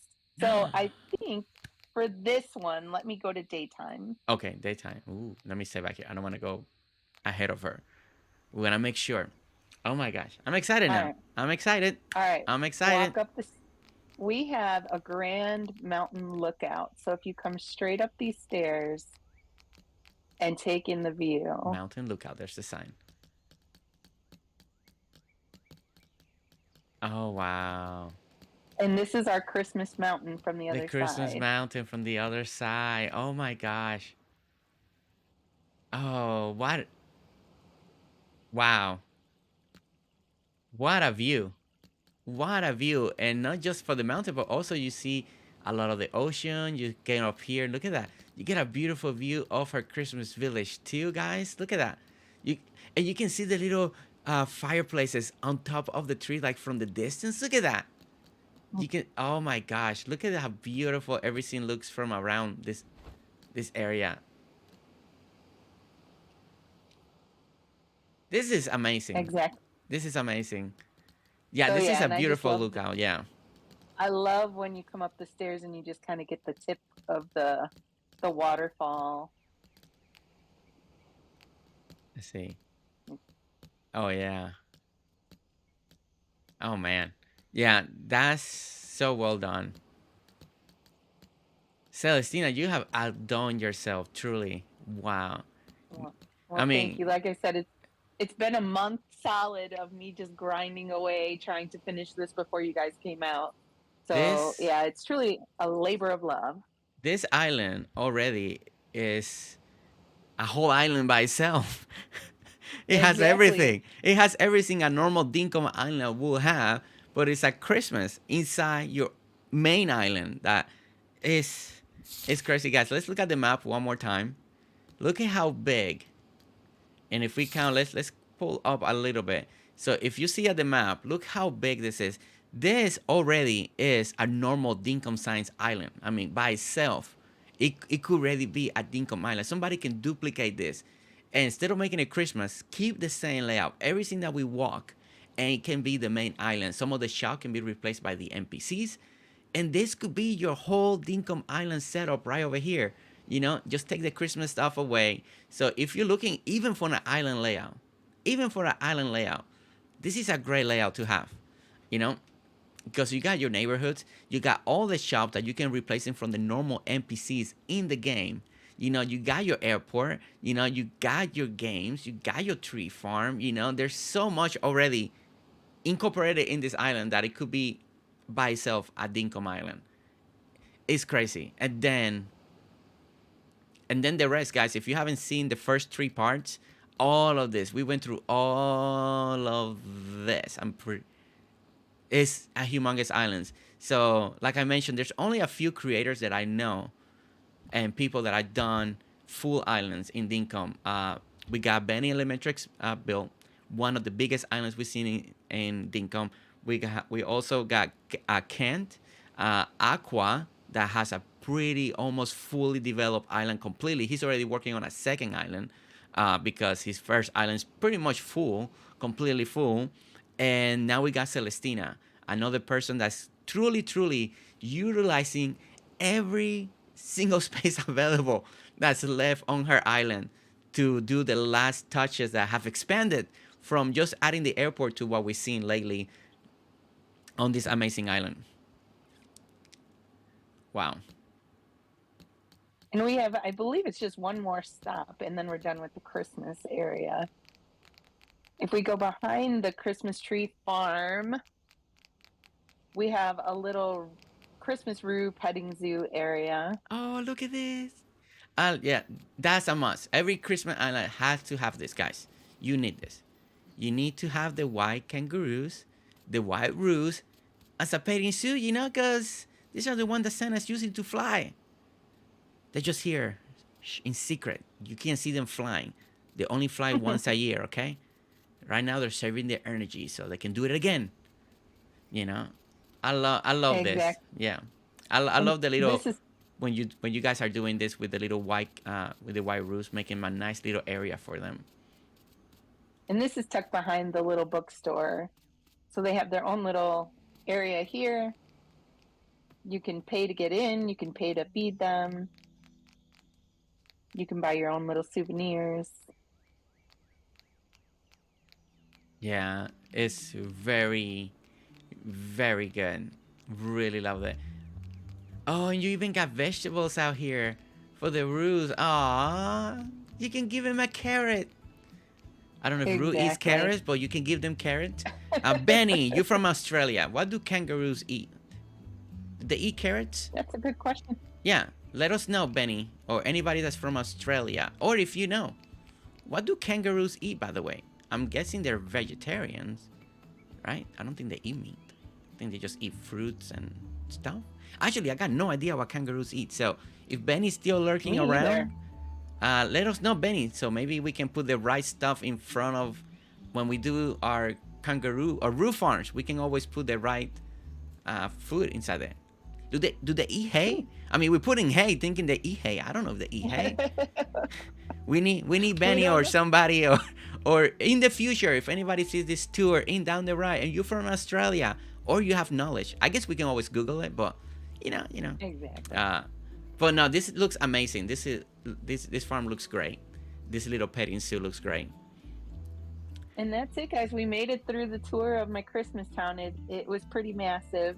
And so we still have more of my regular island to see because I kind of cut off from where we were at the last time to do this area This just area. so that it was closer to Christmas and not so far away. but And yeah, so this is the town. Yeah, and you're still working. You're still building a beautiful. Guys, once again, if you want to see what's gonna be on the next tour when we come to Celestina once she's ready, they're actually building that. She's building it with Sarah Dippity. Sarah Dippity is helping her build an amazing, luxurious style of hotel. I've not been watching those streams because I want to be surprised when I see it. I want to, if I'm going to tour, I really want to take it in and see it. But I seen glimpses. You can't resist. You always take a peek. But I think they're going to do part 3, right? Part 3 of that build? Part 3 on Tuesday. On Tuesday. So Tuesday. it'll be Tuesday, 6 p.m. Central Time. We will be doing another live stream of our build. Okay, so guys, if you want to see, hang out with Sarah Dippity and Celestina, then you got to check out Sarah Dippity's channel. If for some reason you still haven't subscribed to Sarah Dippity, what are you waiting for? Go ahead and subscribe to Sarah Dippity so you can see what's going on over there and what other projects are they doing. Sarah Dippity push a bunch of high, and yeah, Sarah Dippity also confirmed. Yep, Tuesday. Woohoo! And Benny writes, vegetarians, they eat grass, flowers, fruits, and etc. Okay, so we got the right stuff. All right, so perfect, guys. Well, we made it to the end, guys. We made it to the end. Let's go to the front of the island. I don't know if I'm just walking. I don't even know if I'm going the right direction. Let's go to the. Let's see which way. Let's go to the front of the island where we see the Merry Christmas. That's where we're gonna end the stream today. Thank you everybody for coming in and supporting another person, another creator that is doing an amazing job. Hopefully for you guys all to be inspired. I think it's this way now. Hopefully you guys all be inspired about what can be done in Dinkum still. I know right now there's a lot of games coming out lately, a lot of more crafting, a lot of more builders. There's a lot going on in the gaming community, and it's still great to see how other people are still building amazing things in Dinkum, even though we're getting so many other builders games that a lot of us, are playing now too. It's always good to take a break. I do believe it's good to take a break if you want to take a break from one game to another. I think it always helps out your creativity outlet. I know from my experience has helped me a lot taking a break from one game, jumping to another game. So, and I know a lot of us are doing that right now, playing and building. Some people are doing house flippers. Other people are doing Power World now, right? Other people are doing Lego Fortnite. Just to take your creative outlet to another level. Sometimes I see creators like Celestina.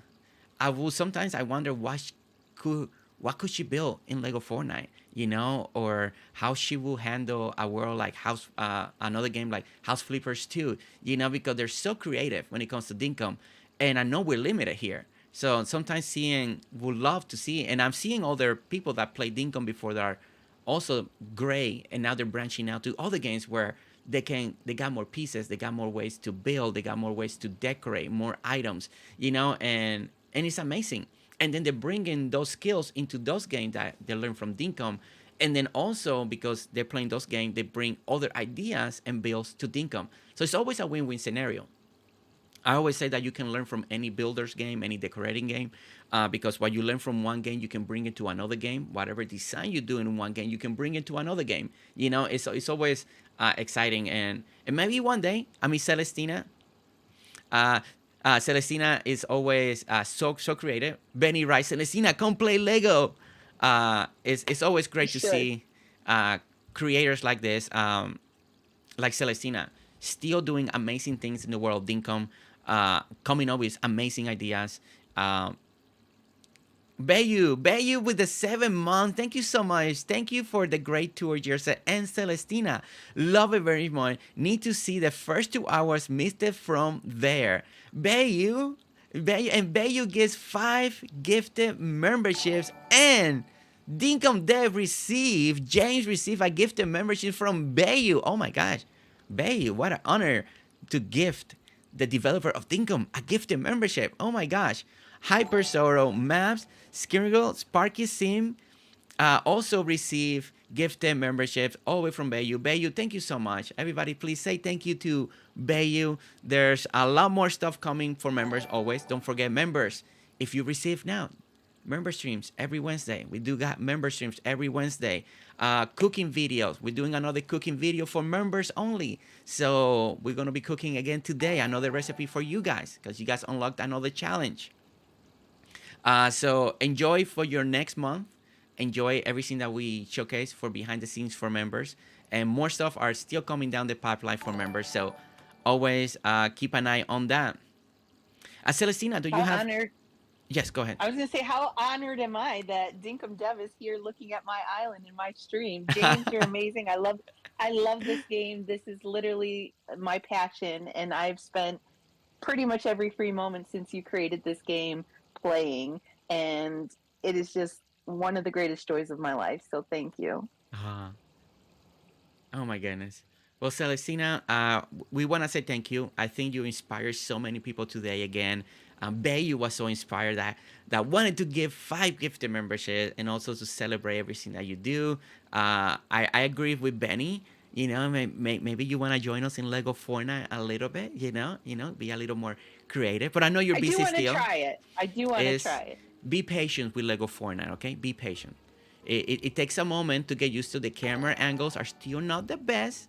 They're still not the best, but just be patient with it. But I think you have a great imagination, great creative outlet, and I think you can create amazing things there too.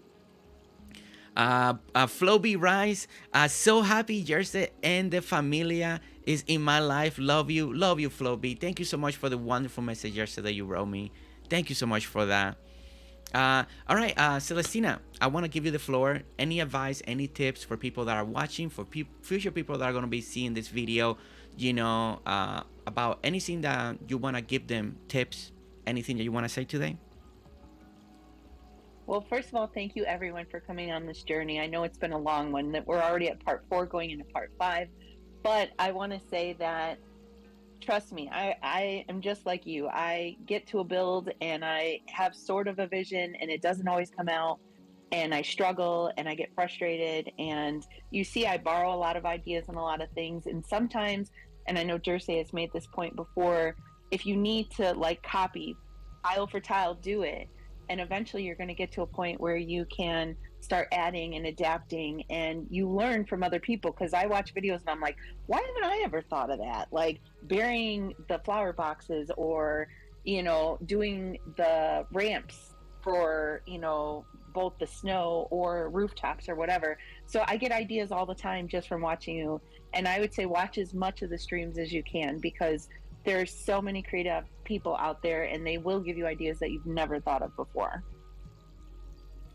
I completely agree with that.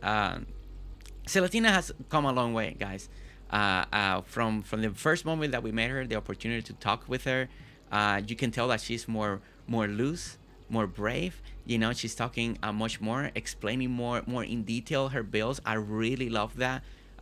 It's been a journey, and a great journey. It's been a great opportunity. I know Sarah is experiencing that too, to be able to talk with Celestina, to be able to just see her mind, the way she decorates, the way she approaches the game of this game that we all love, Dinkum, and the journey that we're taking, seeing this island being developed, and add on and new ideas and new creativity. It's just being an amazing journey. It's the same journey that we're taking with Ken, or the same journey that we take with many of you. Even if it's a single visit or multiple visits to an island, the inspiration is what we're here for, right?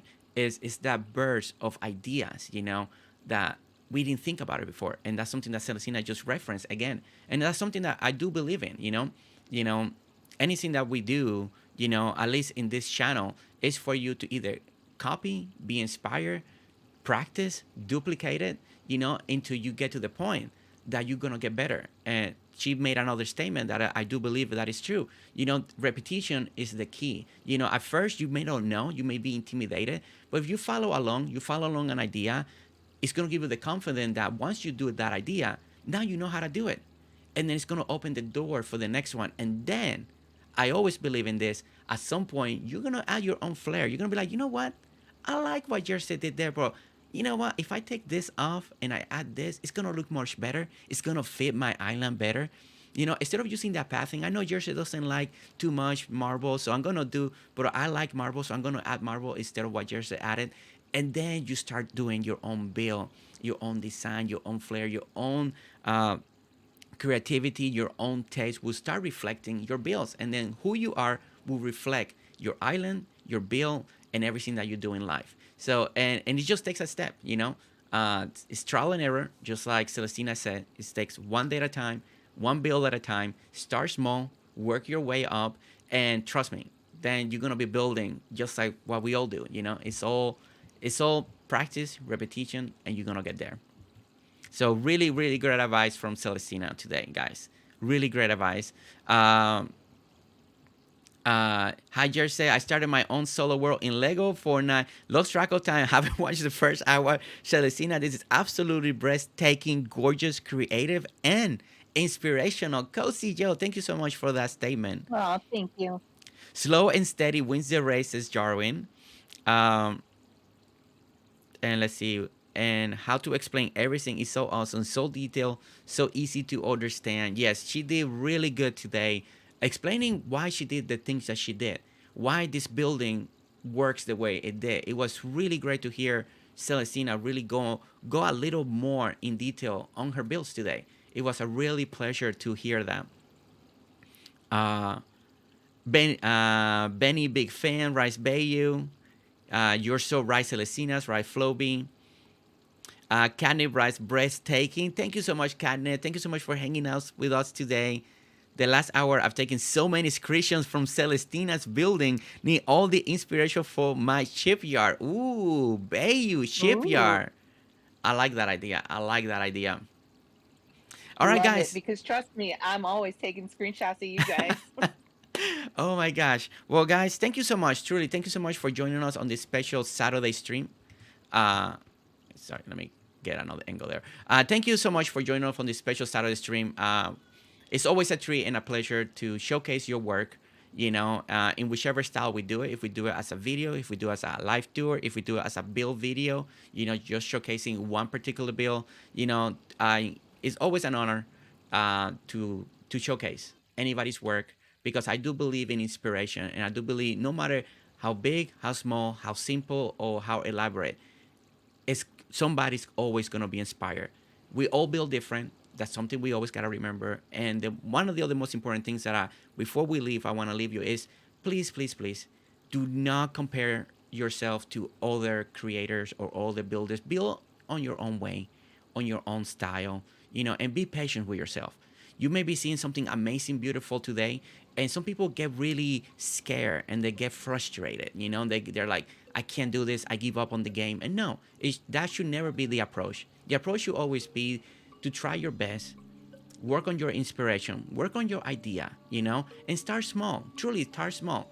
You know, this level that Celestina's on, or Benny, Ken, other people, it comes from practice, and it comes from playing the game for hours and hours and hours. It's not an overnight sensation. It's not an overnight thing. Even myself, when I started Dinkum, if you see my first stuff, they're not the same of what we're building now. Over a year later, and pretty soon 2 years later. So truly, truly, I know sometimes these tours could be intimidating, and I get messages like that. That after seeing this island, I don't know how can I do builds in Dinkum. But it should never be the case. It should always be an inspiration, a source of inspiration for you then to try something that you saw, something that you like, and then try it and build it slowly and approach it that way. Just like Jarwin says, slowly wins the race. Approach it slowly, never be in a hurry, because the worst thing you can do is compare yourself to any other builder. Build on your style, use the stuff that you like. Don't be ever pressured to use something because we see in another build. If you don't like that plant, don't use that one. Use what you want. You want to use that red bush like I do because I like the color red. I use it, and it fits my style. And always remember that, in any game that you do, in any designer game, do it the way you want to. Be inspired, I think the most important is always going to be the layouts, and then the decorations. Just decorate it the way you want to, and that's also go in life, be you. Don't compare yourself to others. Try to be the best person that you can, the best you, the best you always, and I think you're going to be then successful in life, successful in gaming, successful in decorating, and you're always going to be happy with what you create because at the end, you decorate something that's for you, for yourself, and for your taste, and you're going to be happy. So I'm going to leave you with that little bit of advice right there, just because I believe in every single one of you. I believe every single one of you can build something amazing and decorate something amazing, and we've been to simple islands that look absolutely gorgeous with no extra build, with no elaborate stuff, and they look absolutely gorgeous just by using NPC and the way they decorated with nature. So it can always be done. So yeah. Ready to say, so guys, so we're gonna leave it right here. Me and Celestina are gonna say goodbye. I'll let Celestina say goodbye, and then I'll say goodbye, and then we're done. Okay, and I just wanted to let everyone know this is not my first playthrough, meaning I've had at least 3 islands before this, and number 1 looks nothing like this. This is the best island I've done to date. Mm-hmm. So keep in mind that your first island or your first attempt may not look like this, but as you grow and you continue to practice and do, like I said, trying to replicate, you're going to get better, and your spacing is going to get better, and your design is going to get better, everything. So I would Yes. love someday to take you like through my first island. Like I've done a couple Ooh. walkthroughs of my old islands just to give people a comparison. Like this is where I started versus where I'm at. Yeah. So this island is very big and very elaborate and very beautiful, But my first one, everything's on top of one another. Everything's very flat. It's not very aesthetic overall, but it has potential. So keep in mind that, that may be where you're at now, but with time it could go further. And then Sarah and I like to joke that, like, you do it long enough that you start to see things so easily. So meaning, like, for Sarah, she can see how tall something is without having to really count it. For me, it's the number of squares something is. So even though I watch videos and they're not tutorials, I'm able to go, hey, that's 1, 2, 3, 4, 5, 6, because I've done it so much and Yeah. I've analyzed your video so much that literally aesthetically, using my eye, I can usually count out how many spaces. So, like, that's how I've been able to recreate so many of your builds without it really being a build tutorial. It's like, oh, okay, that's 7 spaces, that's 4 spaces. And you'll get that too. Just keep doing it. Yeah. So thank you again. I love all of Exactly. you, whether I've met you or not. You're all amazing, and I'm so appreciative to be a part of this, and that you've come on this journey with me, and that you've said so many kind words to me. Oh, I think we all enjoy it. I think we're all excited. We can't wait to continue your journey in your normal island. So we're excited for that. So okay, so that chat, please say goodbye to Celestina. I'm gonna put her on deafen real quick so I can say goodbye to you guys. Celestina, do not leave yet because after I end the stream, I'm Okay. gonna come back so we can take a screenshot together and talk a little bit more about future stuff. So I'll be right back. Gotcha. Okay, guys. One more thing. One more thing. Benny writes, and this is really good. Comparison is the thief of joy. However, imitation is the sincerest form of flattery. Learn from others and inspire others. And that's what we always try to do. I believe in that philosophy. This is why anything that we do, anything that I at least like to do, I always bring the mentality that is to imitate, do it, copy it, learn from it. I think it is a way to learn, a way to build. And I think those words are very, very true and very powerful and very important. So I'm very thankful that Benny was here with us today and share that little last sentence, because I think that's a good way to wrap up everything that we said. To try to make sure that you are inspired to continue to build and to decorate and to play on any decorating game that you do, even if it's Dinkum, Lego Fortnite, Power World now, any other game that comes out in the future that is out there that are very popular right now that people are playing. In any game, always do your best and always do the best that you can. You always gonna improve, okay? But okay, just keep building, just keep building, just keep building. Dory's sound effect. Just keep building, just keep building. Exactly, Bayu. Exactly. Just keep building. Trial and error will always come. And you see it through my journey. If you've been following me through live stream and videos, I show my process, all the trials, all the errors, just to get something right. Sometimes you spend half an hour just getting one corner, but at the end, it's worth it. All right, guys, truly, thank you so much for being here on Saturday. Thank you so much for 55 likes for everybody that hung out with us. We want to say thank you to Bayu for also giving us some gifted memberships today towards the channel. Please, everybody, one more time, we want to hopefully everybody say thank you to Bayu. And we also have Silver Fox today that also gifted membership towards the channel. So thank you so much, everybody, for coming out, hanging out on a special Saturday. I know weekend streams are sometimes you're busy, but truly, thank you so much for hanging out. Thank you so much for coming out and also supporting Celestina. She has come a long way. If you watch her first island tour video with her, she was very quiet, but now she's more. You can see that she's a lot more confident on her work, more appreciative. She really wants to inspire so many of you, and you can tell through our journey together, you can hear her voice, how happy she is to be able to inspire and showcase her work and to inspire you. So we want to say thank you one more time to Celestina to opening her island to her creativity and her mind to us so we can explore and learn from her. All right, guys, so that's it. That's no more weekend stream. Sundays I always leave it for the family and close for the family. But we'll be back on Monday. And again, all week streaming all the way to Saturday. Don't forget, on this Saturday, we have our Dinkum challenge.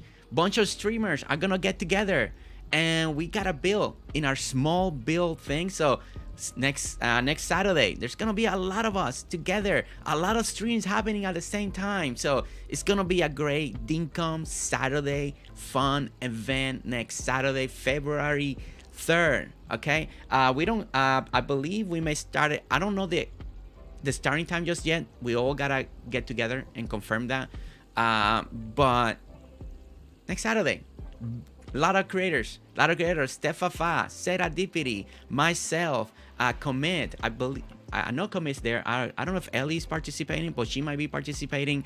So many people are going to be participating on this, so that it's going to be great. It's going to be great. Yeah, get some rest. Your health is more important. Did I hear a little building? Did I hear a little building? The daughter? Yeah, if you hear the daughter, yeah, she's up. So you may be hearing her through the microphone. But yeah, so a lot of stuff happening this weekend. More Power, more DDV coming up this week. Also Dinkum. So yeah, a lot of streaming, a lot of stuff. Build videos coming out your way. Tours coming out your way. So a lot of stuff happening on this channel. And thank you so much for everybody. And I'll let you go. All right, guys. Thank you so much for coming. Don't forget to hit that like if you haven't subscribed. If you've just been lurking and you like what you saw, subscribe. You know. I know you want to. Just hit that real quick. And I'll see you next time. All right, guys. See you later. Bye.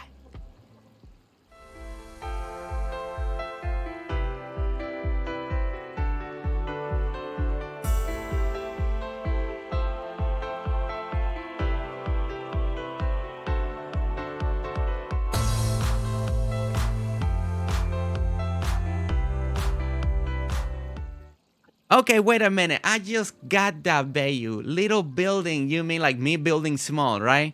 Right? I just got that. Oh my gosh. I just got that. Yes. I don't know what we're building. I don't know what's the challenge. Canadian Nice. Hi, welcome. And sorry we're ending.